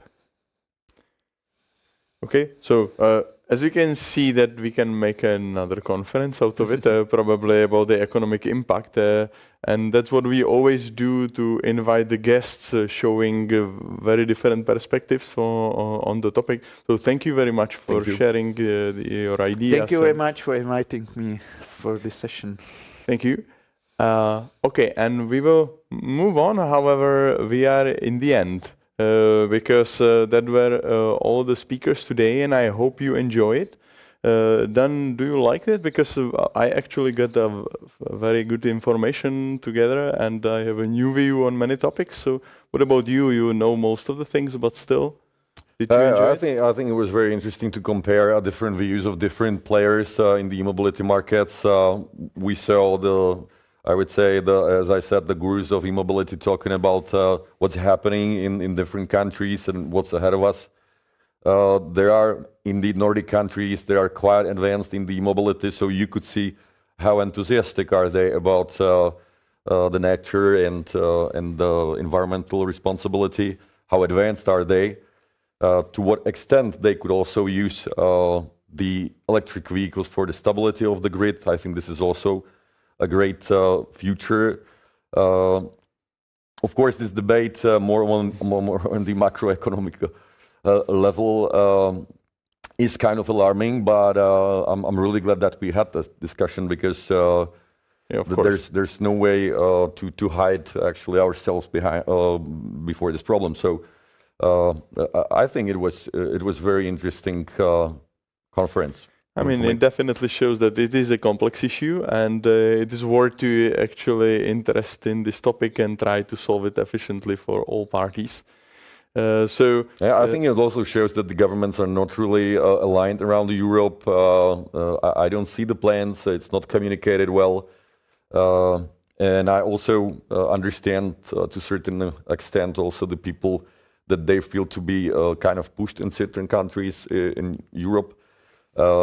And I think I'm lacking really this information from the governments. What is the strategy actually? Because I think these things are pretty alarming for upcoming years from the economic point of view. So thank you very much, Dan, for your expertise and help with the conference. It was a great pleasure. And let me remind again that we are happy to obtain feedback from you if you follow the QR code and just go on our website and provide any feedback for future conferences. And just remind that all of you who provide the feedback will get the 20% discount on the selected courses of Unicorn Publishing. And the last duty that we have is to remind the next conference, which will be held in April 26th, so the spring version of it, and we will definitely prepare some interesting topic and announce it like few months before that. So I'm looking forward to see you again on the next interesting topic connected with information technology or other technology. So see you and have a nice weekend. I hope you enjoyed the conference. Thank you very much for watching.